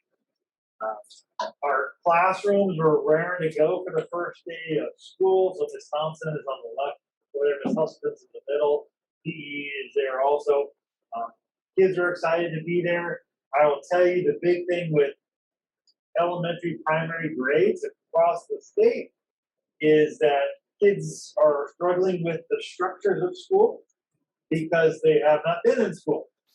And so that's kind of, a reorganization and reaffirming procedures and policies and practices for kids is happening K-3 everywhere. Because it is very different than being in your home and clicking on a computer and looking at this thing and being in a classroom with other people. So that's been a change for some of these students. Every day I see them, they smile and they're bright and they're ready to learn and they're getting better with those procedures. So that's good. AB 167 is just been released for us. They gave us a legal notice so we know what that was failing. They tried to clean up some of the language in AB 30, which was what was adopted in July around independent study and components like that. So there's actually a session that I'll attend tomorrow that gives me the legal brief on the expectations for us as a charter school in relation to this new order. So you're hot off the presses. This came today. The big things that it does, it protects charter schools if we can't make 175 days due to some COVID circumstance. So if half our teaching staff goes down with COVID and we have to cancel days, we still get ADA for those days. And we don't have to worry about that ADA recovery component because we had to close for the staffing. There are some stipulations in there, and that's what I'm going to the legal piece tomorrow to find out what those are. Because I'm sure they're not going to say, oh, man, teacher had COVID, let's close for 2 days. I'm sure that's not going to be the case. So we'll have to work with the county office of ed to see what elements they want to make sure we're doing. Also clarifies classroom-based charter schools that you can have an independent study for kids who are in COVID, which we knew, but they really needed to clarify that expectation. And the practice that we were told within the last AB sent out in July is that we knew we were a seat-based charter school. We weren't an independent study school, so we could not open as independent study. But if we have kids that are in quarantine or isolation, we can provide those students an independent study curriculum for them to transition back to school. Weird caveat in the law that we have to see, there's a portion by 2025 where we have to adopt some portion of our curriculum that has Native American studies in it. And so that you see that by September 2025. All this independent study stuff, and you get like, wow, here, you need this. And that was kind of new for me. And authorizes independent study for the, students in-person instruction. So we knew that kind of piece. If they're going through quarantine, so in different parts of Ed Code, they enumerated the same things. Substitute teachers, typically a substitute teacher can't extend their assignment past 30 days in the same assignment. They've extended that to 60 days because you can't find a sub in Southern California right now. I'm glad we have two of them here that will work with this, because as soon as we need a sub, it is almost a lottery to try and find someone. Chula Vista has offered a daily sub rate for long term at $285. And typical is 120. That's where we were 2 years ago, 120. So just letting you know, to find a sub is very, very difficult. And what districts are doing to make sure they secure subs is putting site subs. Yeah, they're like, all right, we're going. Is having subs come in and be that site sub that's there every day. And they'll pay them at a higher rate to make sure they have a sub. We have secured 5 subs, like the 2 of them right here, that are willing to come when we call for the most part. And so we're glad that we have those people who are kind of dedicated to this. Modified quarantine. This is the component. I've been asked questions about OTA in relation to San Diego USD and our masking questions and stuff like that. So I put that on the agenda that there's an option for the board to review our current mask policy to see if we want to update that. Here's what San Diego Student Services has shared with me. This is from the County Office of Ed. This will hit their publications on Friday. So it's very, very new. They've changed the modified quarantine expectations. And here's what that means. So if 2 students are together and they're both masked, one student gets COVID, the other student, as long as the parent agrees to be tested during the next week, can come to school tomorrow. If one of those students doesn't have a mask, that student is out for a potential of 8 to 11 days because one student didn't have a mask. So you can see within the ADA component, which San Diego shared with me, that having a mask on has advantageousness to making sure we're receiving as much as we can. And I always say children's safety and money do not go together in my mind. I understand this, but something for the board to recognize as we go through that piece. That it will be a fiscal component. Knock on wood, I always hate to say it, we've had no student cases. We've had parents with cases where students had to stay home because their parent has tested positive, but nothing related right now to school. and I'm very proud of that, because I know we worked hard to make sure that that is the case. If you ever here at lunch, you see me with a picker, I pick up trash and make sure kids are at least 6 feet apart while they eat, do all these other things to make sure we're safe. And they know that wear their masks in the classroom, they wash their hands and sanitize, they do good stuff. So I think we can maintain some good synergy with it. But notifying this modified quarantine is going to be a big thing. We had a parent who contracted COVID Sunday, and we contacted and shared with them at that time this was out that your student had to be out for 14 days because student wasn't leaving mom's house. And so you have to wait for mom to be better before the student's 14 days starts. So mom's 14 days, then student's 14 days. But now it's down to 11 or 8, which is a little bit better, but then that student's an independent study care and all that. And we created some language around that within our policies last time. And we're going to clarify some of that, I think, within the new ed code coming out and within the new independent study requirements that I have for our vote. Just sharing you on our enrollment kind of backup. I didn't want to talk about Natalie was talking. So we have offers out. We should be at 264 if all those offers come in. So we'll only be one student short, and that would be kindergarten. Something we'll talk about in close, but looking at policy of the 40-hour wait period before someone accepts or comes in, that's lagging for us, especially this kind of time. So we can probably do that maybe more time. Social emotional curriculum support we're putting for our students. So our teachers have started using second step curriculum. Is something we talked about last year, which we started to implement. In April, when we brought kids back. And middle school, really the middle school second step curriculum hits these 4 components. We started with the second component because it was perfect with time. We had students that were being derogatory towards other students because of their race, ethnicity, or proposed orientation, that they were like, I am gay or not gay, and students were making fun of them. And we felt that, let's not start with unit 1, let's start with unit 2 to address this. But we were looking at the emotional management, especially in the stressful time. How do we deal with all the things that are coming down to us as kids? It's a great curriculum. It's very guided. So as a teacher, the best thing with this, I don't have to go back and create a whole new thing to hit these components. Is I open up the session and follow along. And it spurs communication and conversation, socialization amongst our kids to build that community back up. So this kid who may be something maybe a little bit different, or you think they're a little bit different, they're really kids like that. And that's really the key that the students get within this. Elementary doesn't hit kind of things at that high of a level.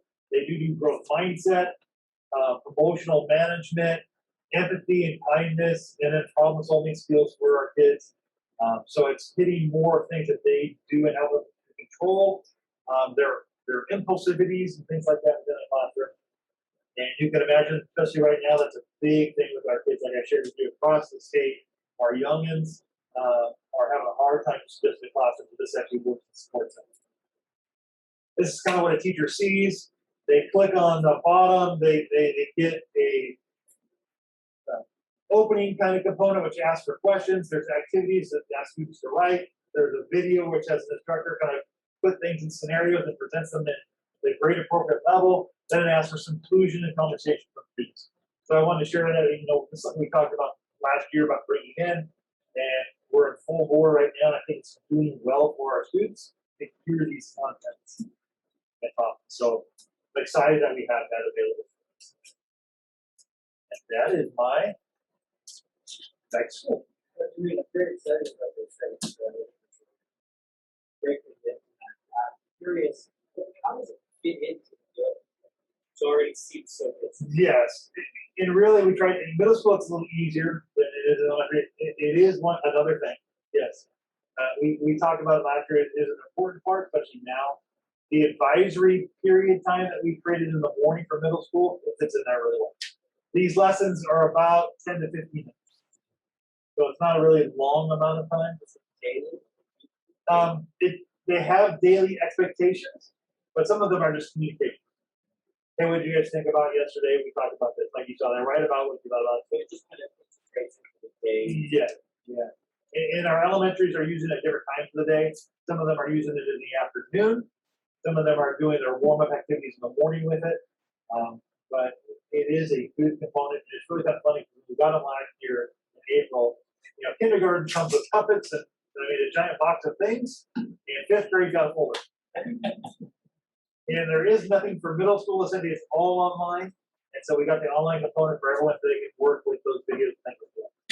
The people that have used it in the past, our last year's first grade teacher, our kindergarten teacher, we asked and said, what can we do for social emotional? And they said, this is the best thing that's out there.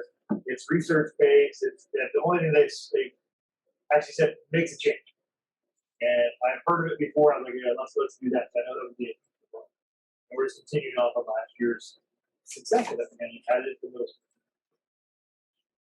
Also, on our agendas, other work day is the mask requirement. But the items that are highlighted differently, supposed to be registered, or is that, Well, the gray is what we currently have. I see. Yellow would be a change. I think the big takeaway though is, so we're not wearing masks are Optional outside shirt. So if you're outside and you come in contact with somebody who has COVID with masks, you're in a 14-day quarantine or 11-day quarantine. But right now, it's based on whether you'll get tested or not, so that's a parent decision. And it's 11-day or 8. And that comes out on Friday from the Now, if you full mask, you come back tomorrow. You come back tomorrow. If you want to get tested, you know, in the next, you get tested twice a week for the next week and a half. Really, it comes out by the 6th day, you're back to normal. So it's not,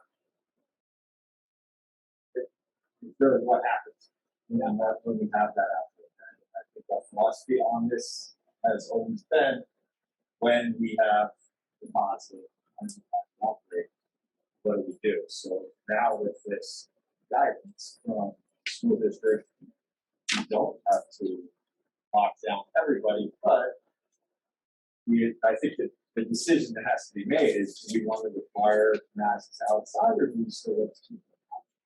And the second decision is whether we want adults to wear masks all the time or only in classes. Yeah, essentially it's the same thing. So right now, it's the outdoor spaces are optional. So it's really just picture stuff. Yeah. Right now, it's just indoors. Indoors is mandatory. It's been mandatory since the new guidelines came out. San Diego came forward with their outdoors also guideline. And hearing a number of parents, I want to make sure that I brought it to the board, at least for consideration.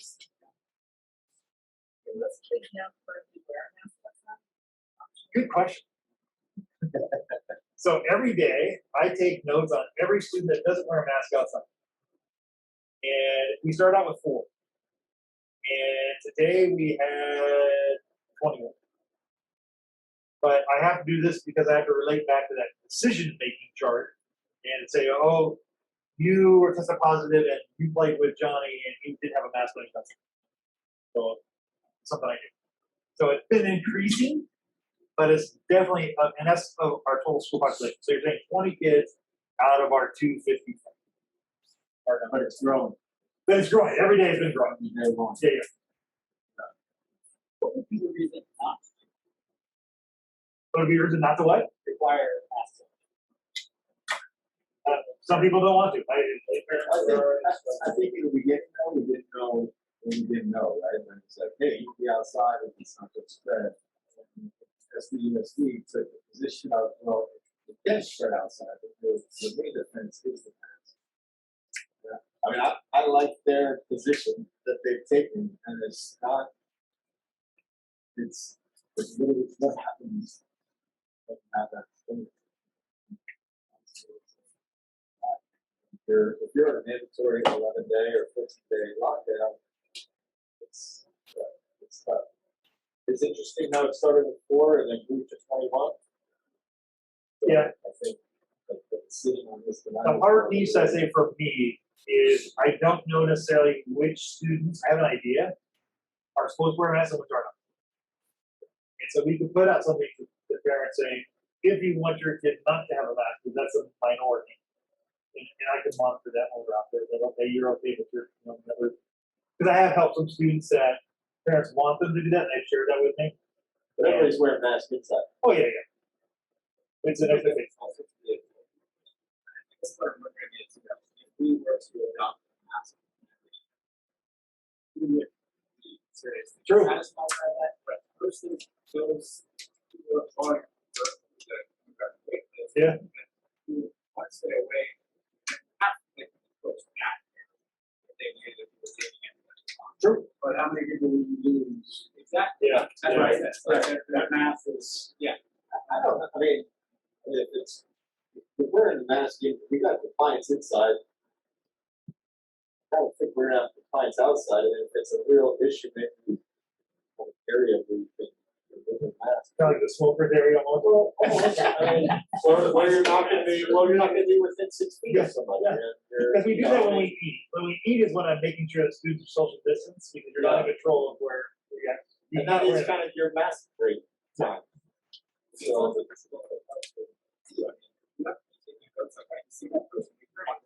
It has been difficult, but that's why I said it almost is at this point, either we do or we don't, or I need to put something out to parents to say, let me know if you don't and it's okay with you.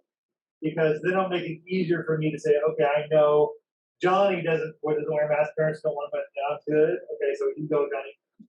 But Johnny needs to play in this space because Jim's parents don't want to play with somebody with a mask, without a mask.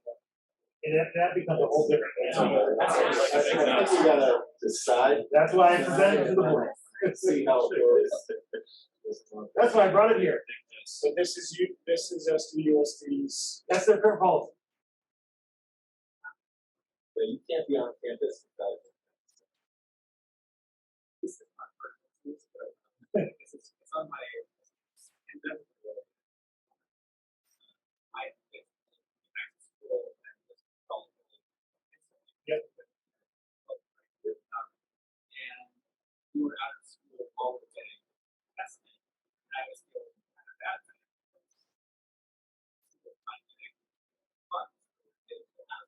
Like I said, about the 80 books and stuff. Yeah. Students who are out doing homework, what about students who like hours? They're actually like Yeah, unfortunately, that's not what I read in that. And after the legal read tomorrow, I'll probably know more. And I don't know how they're going to track that. Yes, you did have COVID, or no, you did not. Yeah, but it was due to because you were home because you had to get tested. Yeah. Oh, absolutely. Yeah. There's whole other questions I have around how will we track that. Also, for the fact that, people are not diligent about, if I don't feel well, I immediately send my kids out, and that's, I think, very responsible. Yes, that's what's got that safe. So I feel like that should be rewarded rather than being punished. Right. So we're gonna have an opportunity to discuss the masks, and pretty much everything you present is except for the second step. So, are there any more questions? I'd like to get the action items. Any more questions for Doc? We'll be able to hit him again. Yeah, I knew I was. I just didn't get that far. Perfect. Thank you for the presentation. We are on to action items. Regular special board meeting minutes. So we have a cleanup. Yeah, I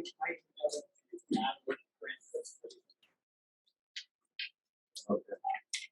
how do we know that everyone we don't have to do that?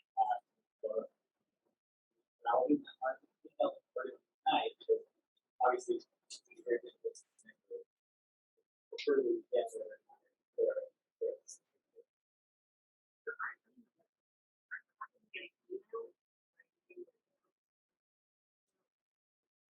that was my No. In my case, it was, I know, I thought that email, alerted me at my regular, my personal email account, that information was being expressed to allow for obviously work, right?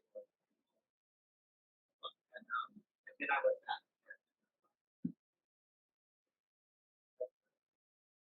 Let's get with Christian, make sure we have the connectivity, and then just a reminder for everybody, to fly all or hit more than a forum.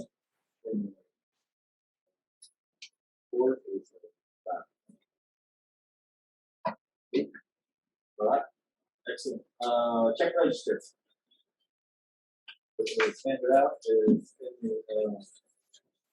extra packet, on the extra packet, it's extra long. Have a chance to review it.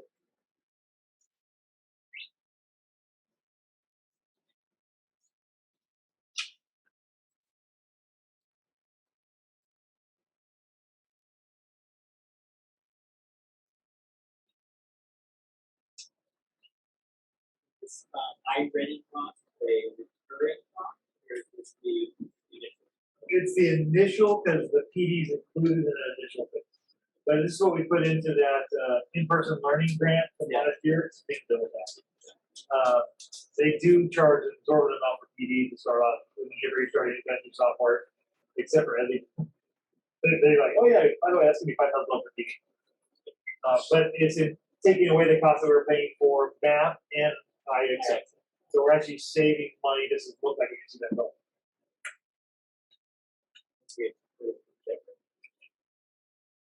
One second.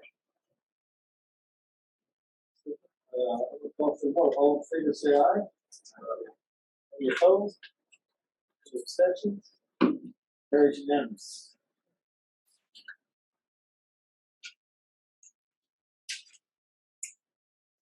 All right, independent study policy, Oakland Academy.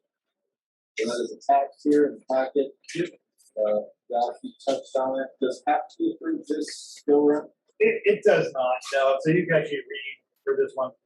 It's one thing I wanted to ask the board permission for and bring back to you is our current policies are under one PDF. And it's not searchable. That's one of the things that San Diego wanted us to be able to have. Is that I would have the go ahead and enumerate the paragraphs that are in our current policy and segregate it into a searchable document so that we can have each piece enumerated similar to what this is. So you have the main policy of the student tennis, but then the next piece, the 3001 or 301 is excused absence. And so when we change a portion of our policies, we're only changing that one enumerated portion, which will make it clear. So when we post things, hopefully, that we change this, here's where that is, and when they go to search for it, it's all there. And that'll make it clear for anyone who wants to see what and why we're changing it into the business. In this, you have to get to pass the attendance because it goes just into that study, and I kind of highlighted the pieces in it, but they don't look to highlight it right now. So is there, you have some legal questions on this as well, right? That you're gonna get this week? Yeah, because they just, like I said, I just got that yesterday. Okay. And so they made the change, but I'm looking to see which highlighted what's in here. There's no advantage to approving it tonight? No. All right, so I move that we punt on this and put it back on the agenda for next month. Cool, we're gonna do that. Thank you. Tax policy. So we saw it in yellow. Yeah, in yellow would be the change from what is currently in gray. That's what our policy that we voted on last time currently says. Essentially, we're mask on campus at all times. Yeah, and we're just matching all the USD schools. Yeah.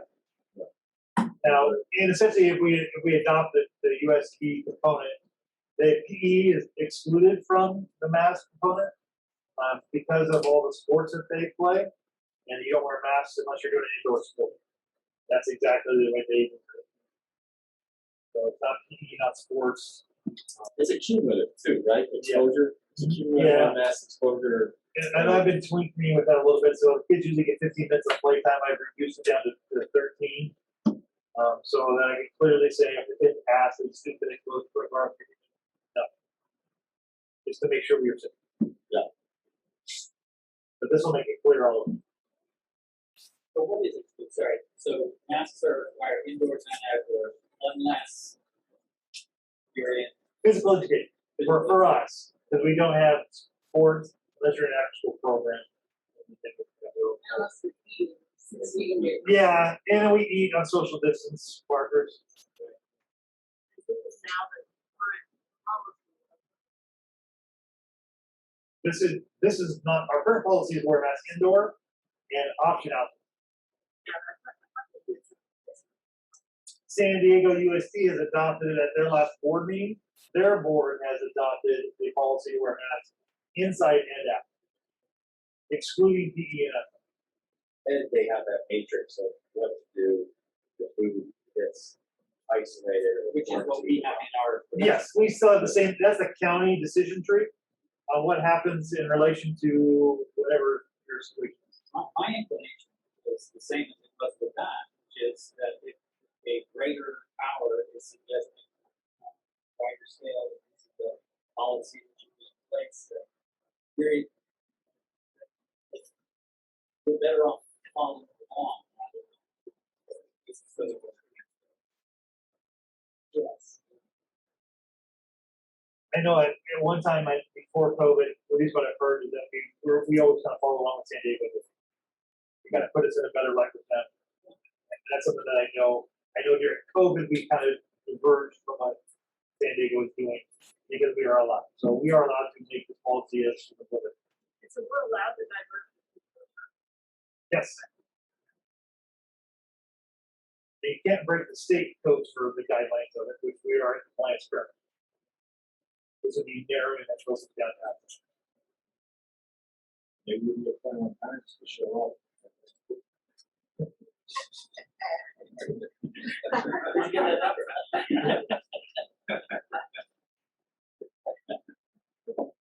All right, so we have a motion on it? I move that we adopt the updated math policy. Any discussion? More discussion? I have one question, just timeline implementation, are we trying to start tomorrow or Monday? I'd like to have time to communicate out to the parents so they know. Monday. And as a group, we can indicate that this is not an independent board decision. It was, we are going along with SDS. Sure. Thanks, people. Yeah, I think messaging is good. Excellent. We wanted to do that. Great. All right, I'm gonna call for the vote. All in favor, say aye. Aye. Any opposed? Any abstentions? Carries unanimous. This also doesn't.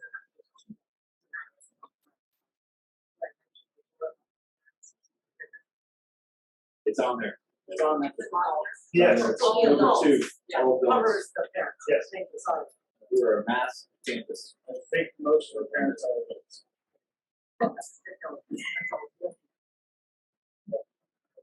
Card quote for prop Wi-Fi phones. That was the 2000.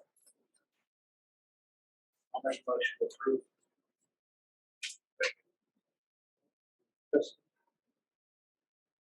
All in favor, say aye. Aye. Any opposed? Any abstentions? Carries unanimous. Sam? Good. Sorry. Circling back to the policy, you might know, sign or two, somewhere, just, we're gonna communicate, how the parents and students, emails, that's all, doesn't always drive it home, so sign or two, so that can be approved. So, sign. Just help us. All right, F, approval of Samsung 70 Samsung, laptop quote for district using Drop My Wi-Fi, 16,000 change. Exists. Motion.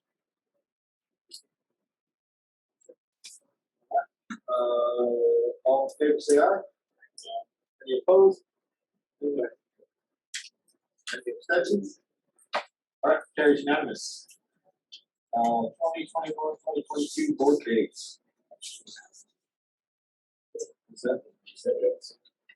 We talked about it last month. We did, we've been, bring, all right, we'll bring it next week, next month, we should say. And that's it, next week.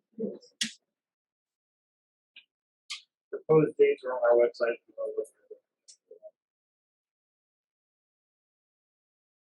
The only Patty's Day, that's good.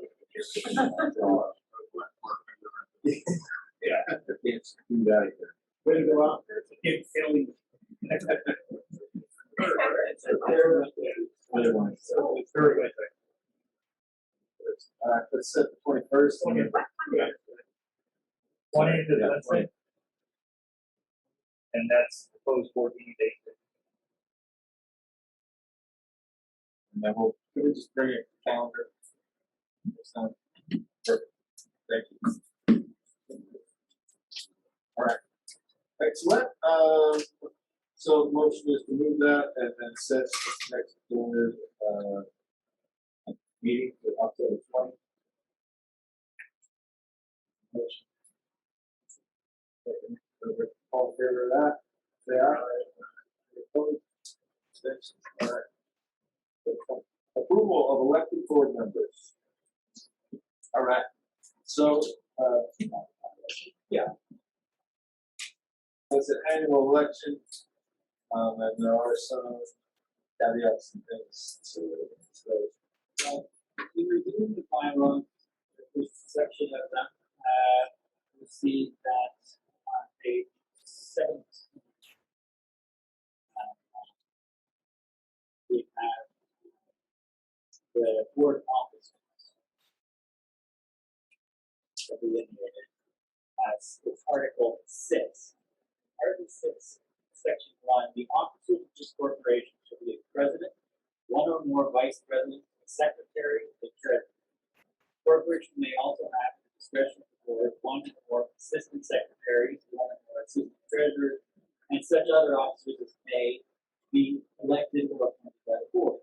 Any number of officers may be held by the same person, except that neither the secretary nor the treasurer may serve concurrently as the president. Section 2, appointment of officers. Except as otherwise specified in sections 3 and 9. The officers of the corporation shall be chosen annually by the board. Each shall hold office until the 50th time, which shall be removed or otherwise disqualified, or his or her successor shall be elected. It is the goal that officers or board members serve not more than one term as an officer, and in no event the second term is the same. Section 3 is subordinate officers. The board may appoint, may empower the president to appoint such other officers in the business of the corporation. Each of them shall hold office for such period as the majority of the required by the board for a time to time.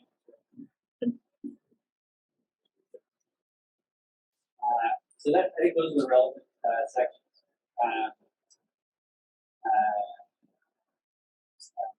So that annually you're expected to appoint and elect our office. Annual and terms I view as being actually reaffirming our confidence in something unless they I don't know I say I just wonder if if somebody that's had just one election last year and what happened in the election, but their terms here. No, those are two different things, right? So the term on the board, if you're 3 years, right? My term as a treasurer is 1 year. I think that's right. I think that's how That's how we go. Never a good answer, that's how we go. But yeah, the term as an officer, the treasurer, president, vice president, secretary, that's each year we do that. The 3-year term is for the sitting on the board. That's fine. We're going to like verify that. I think it would also like I'm not even sure. I think it would all benefit say from the possibility.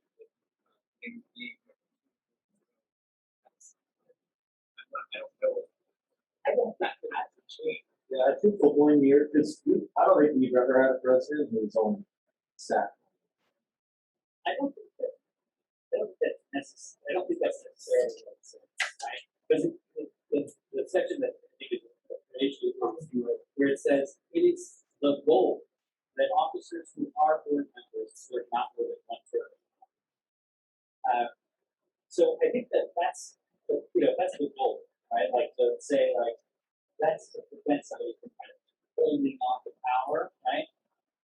But that goal is really achieved by an equitable election by the board, right? So, you know, that is the goal is that, you know, that somebody should keep it with their current status product, but so should the board decide to do a job, what's the goal? I think that gives us that. But then there's this following phrase, which is any relevant second. So that's it.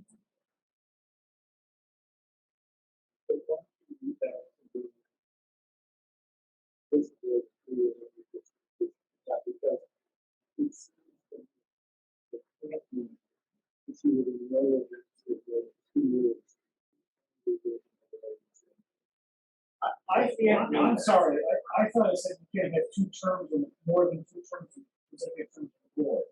Not about being an officer. No, this is about the, but it's, you can't have more than that it is the goal that officers or board members serve not more than one term as an officer, and never than a second term in the same. As an officer. I mean, that means as an officer, same role as an officer. Right. Just seems to be really you're basically shooting yourself with the Every year. There's no way. Right. No way. We can probably, we can clarify it. Yeah. I think they mean your 3-year term as a director. Yeah. You could be the same officer for those 3 years. What they don't want to see happen is you could be there for 6 years in the same role, the same office. I think we clear it. Yeah, I think we could clarify it in April, or we can open it next meeting if we want. We certainly have people to. Yeah, we have a vacancy, and then we have not heard officially of anybody stepping down. So I think that's where we have this conversation happening. I am happy to remain as treasurer, however, this will be my thing. I think that would be within the goal of the language that we prepared. There's no Clarify the language. We can clarify that. I think, yeah, maybe we gotta put it on. We gotta put it on. Just so a board member, a board 3 years down the road doesn't have to say that conversation. Yeah. Let's add it to the program. Provide the benefits of the things that we were talking about. We usually do in April, but we haven't done it in 5 years, so. Okay, that's great.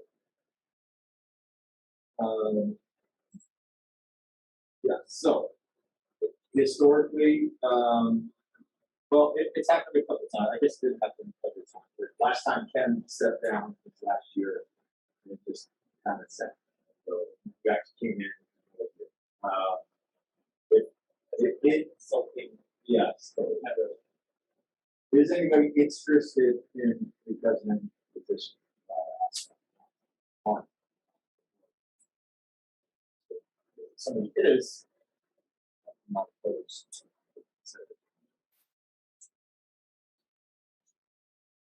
Okay. Then I'm not opposed to staying president.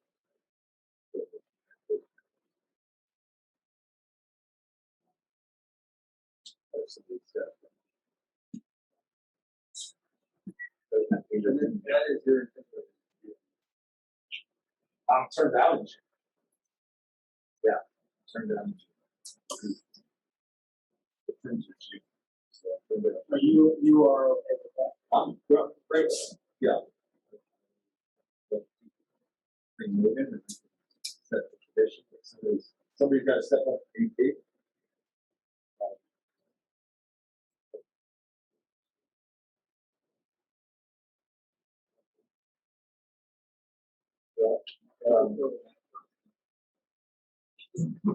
Big. It's like. Anybody else want to say? Does anybody else want to be second? All shots. Oh, my God. Ah, the new people don't know. They don't know. Started this.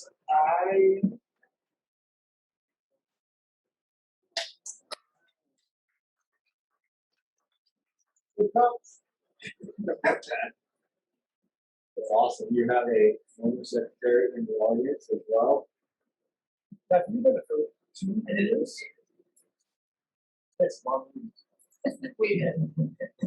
They're very well done. Yeah, they are.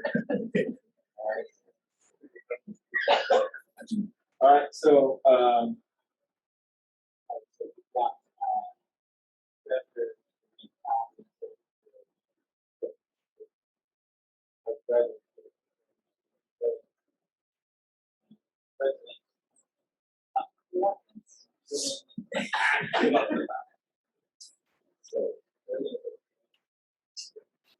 right, so, that's four. Are we, yeah, this is four on the fourth.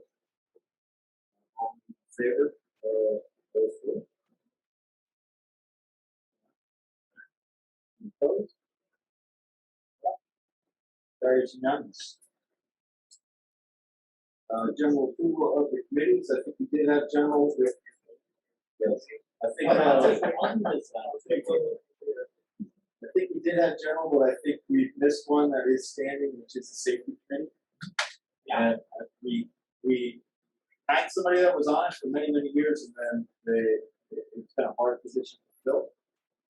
But I think it is necessary. It's an annual report that comes out even in February that we should review. Yeah, but they also assist kind of with some of the street crossing. No, I'm on the right report that comes out in February. Yes, okay. Well, I remember Owen being kind of all over. Yeah. So, and I think we have some jaywalking and we have some parking stuff. So we need a safety person. So that should be one on there. General improvement that we built before. Yeah, I think we'll be forming. I think we need to identify some descriptions next go around. I think we kind of have a rough idea of what we're looking at, whether it's a committee or an advisory, and then.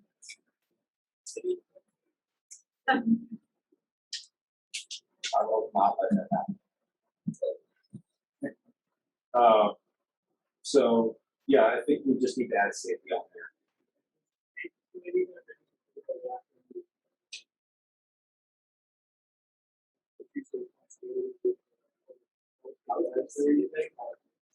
Yeah, health and safety. There you go. Yeah, just add it to health and safety. I'm all 4 people coming in on that. Yeah, that's perfect.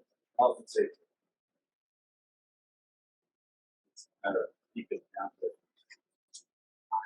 9 minutes in that case.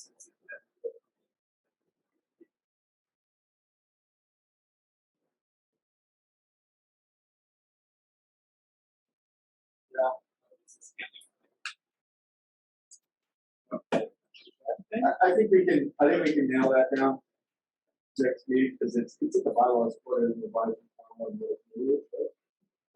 It is, yeah. So let's just kind of present that and work on that. Go around and see. Having a print out the bylaws section. Yeah. Perfect. Okay, that's the end of the general meeting. We're going to go into closed session. Thank you all for coming. Appreciate it. Trying to keep it safe, right? Yeah.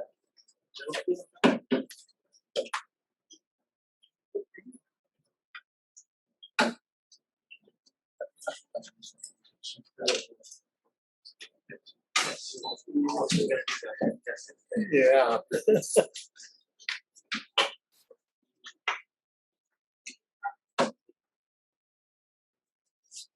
Ready.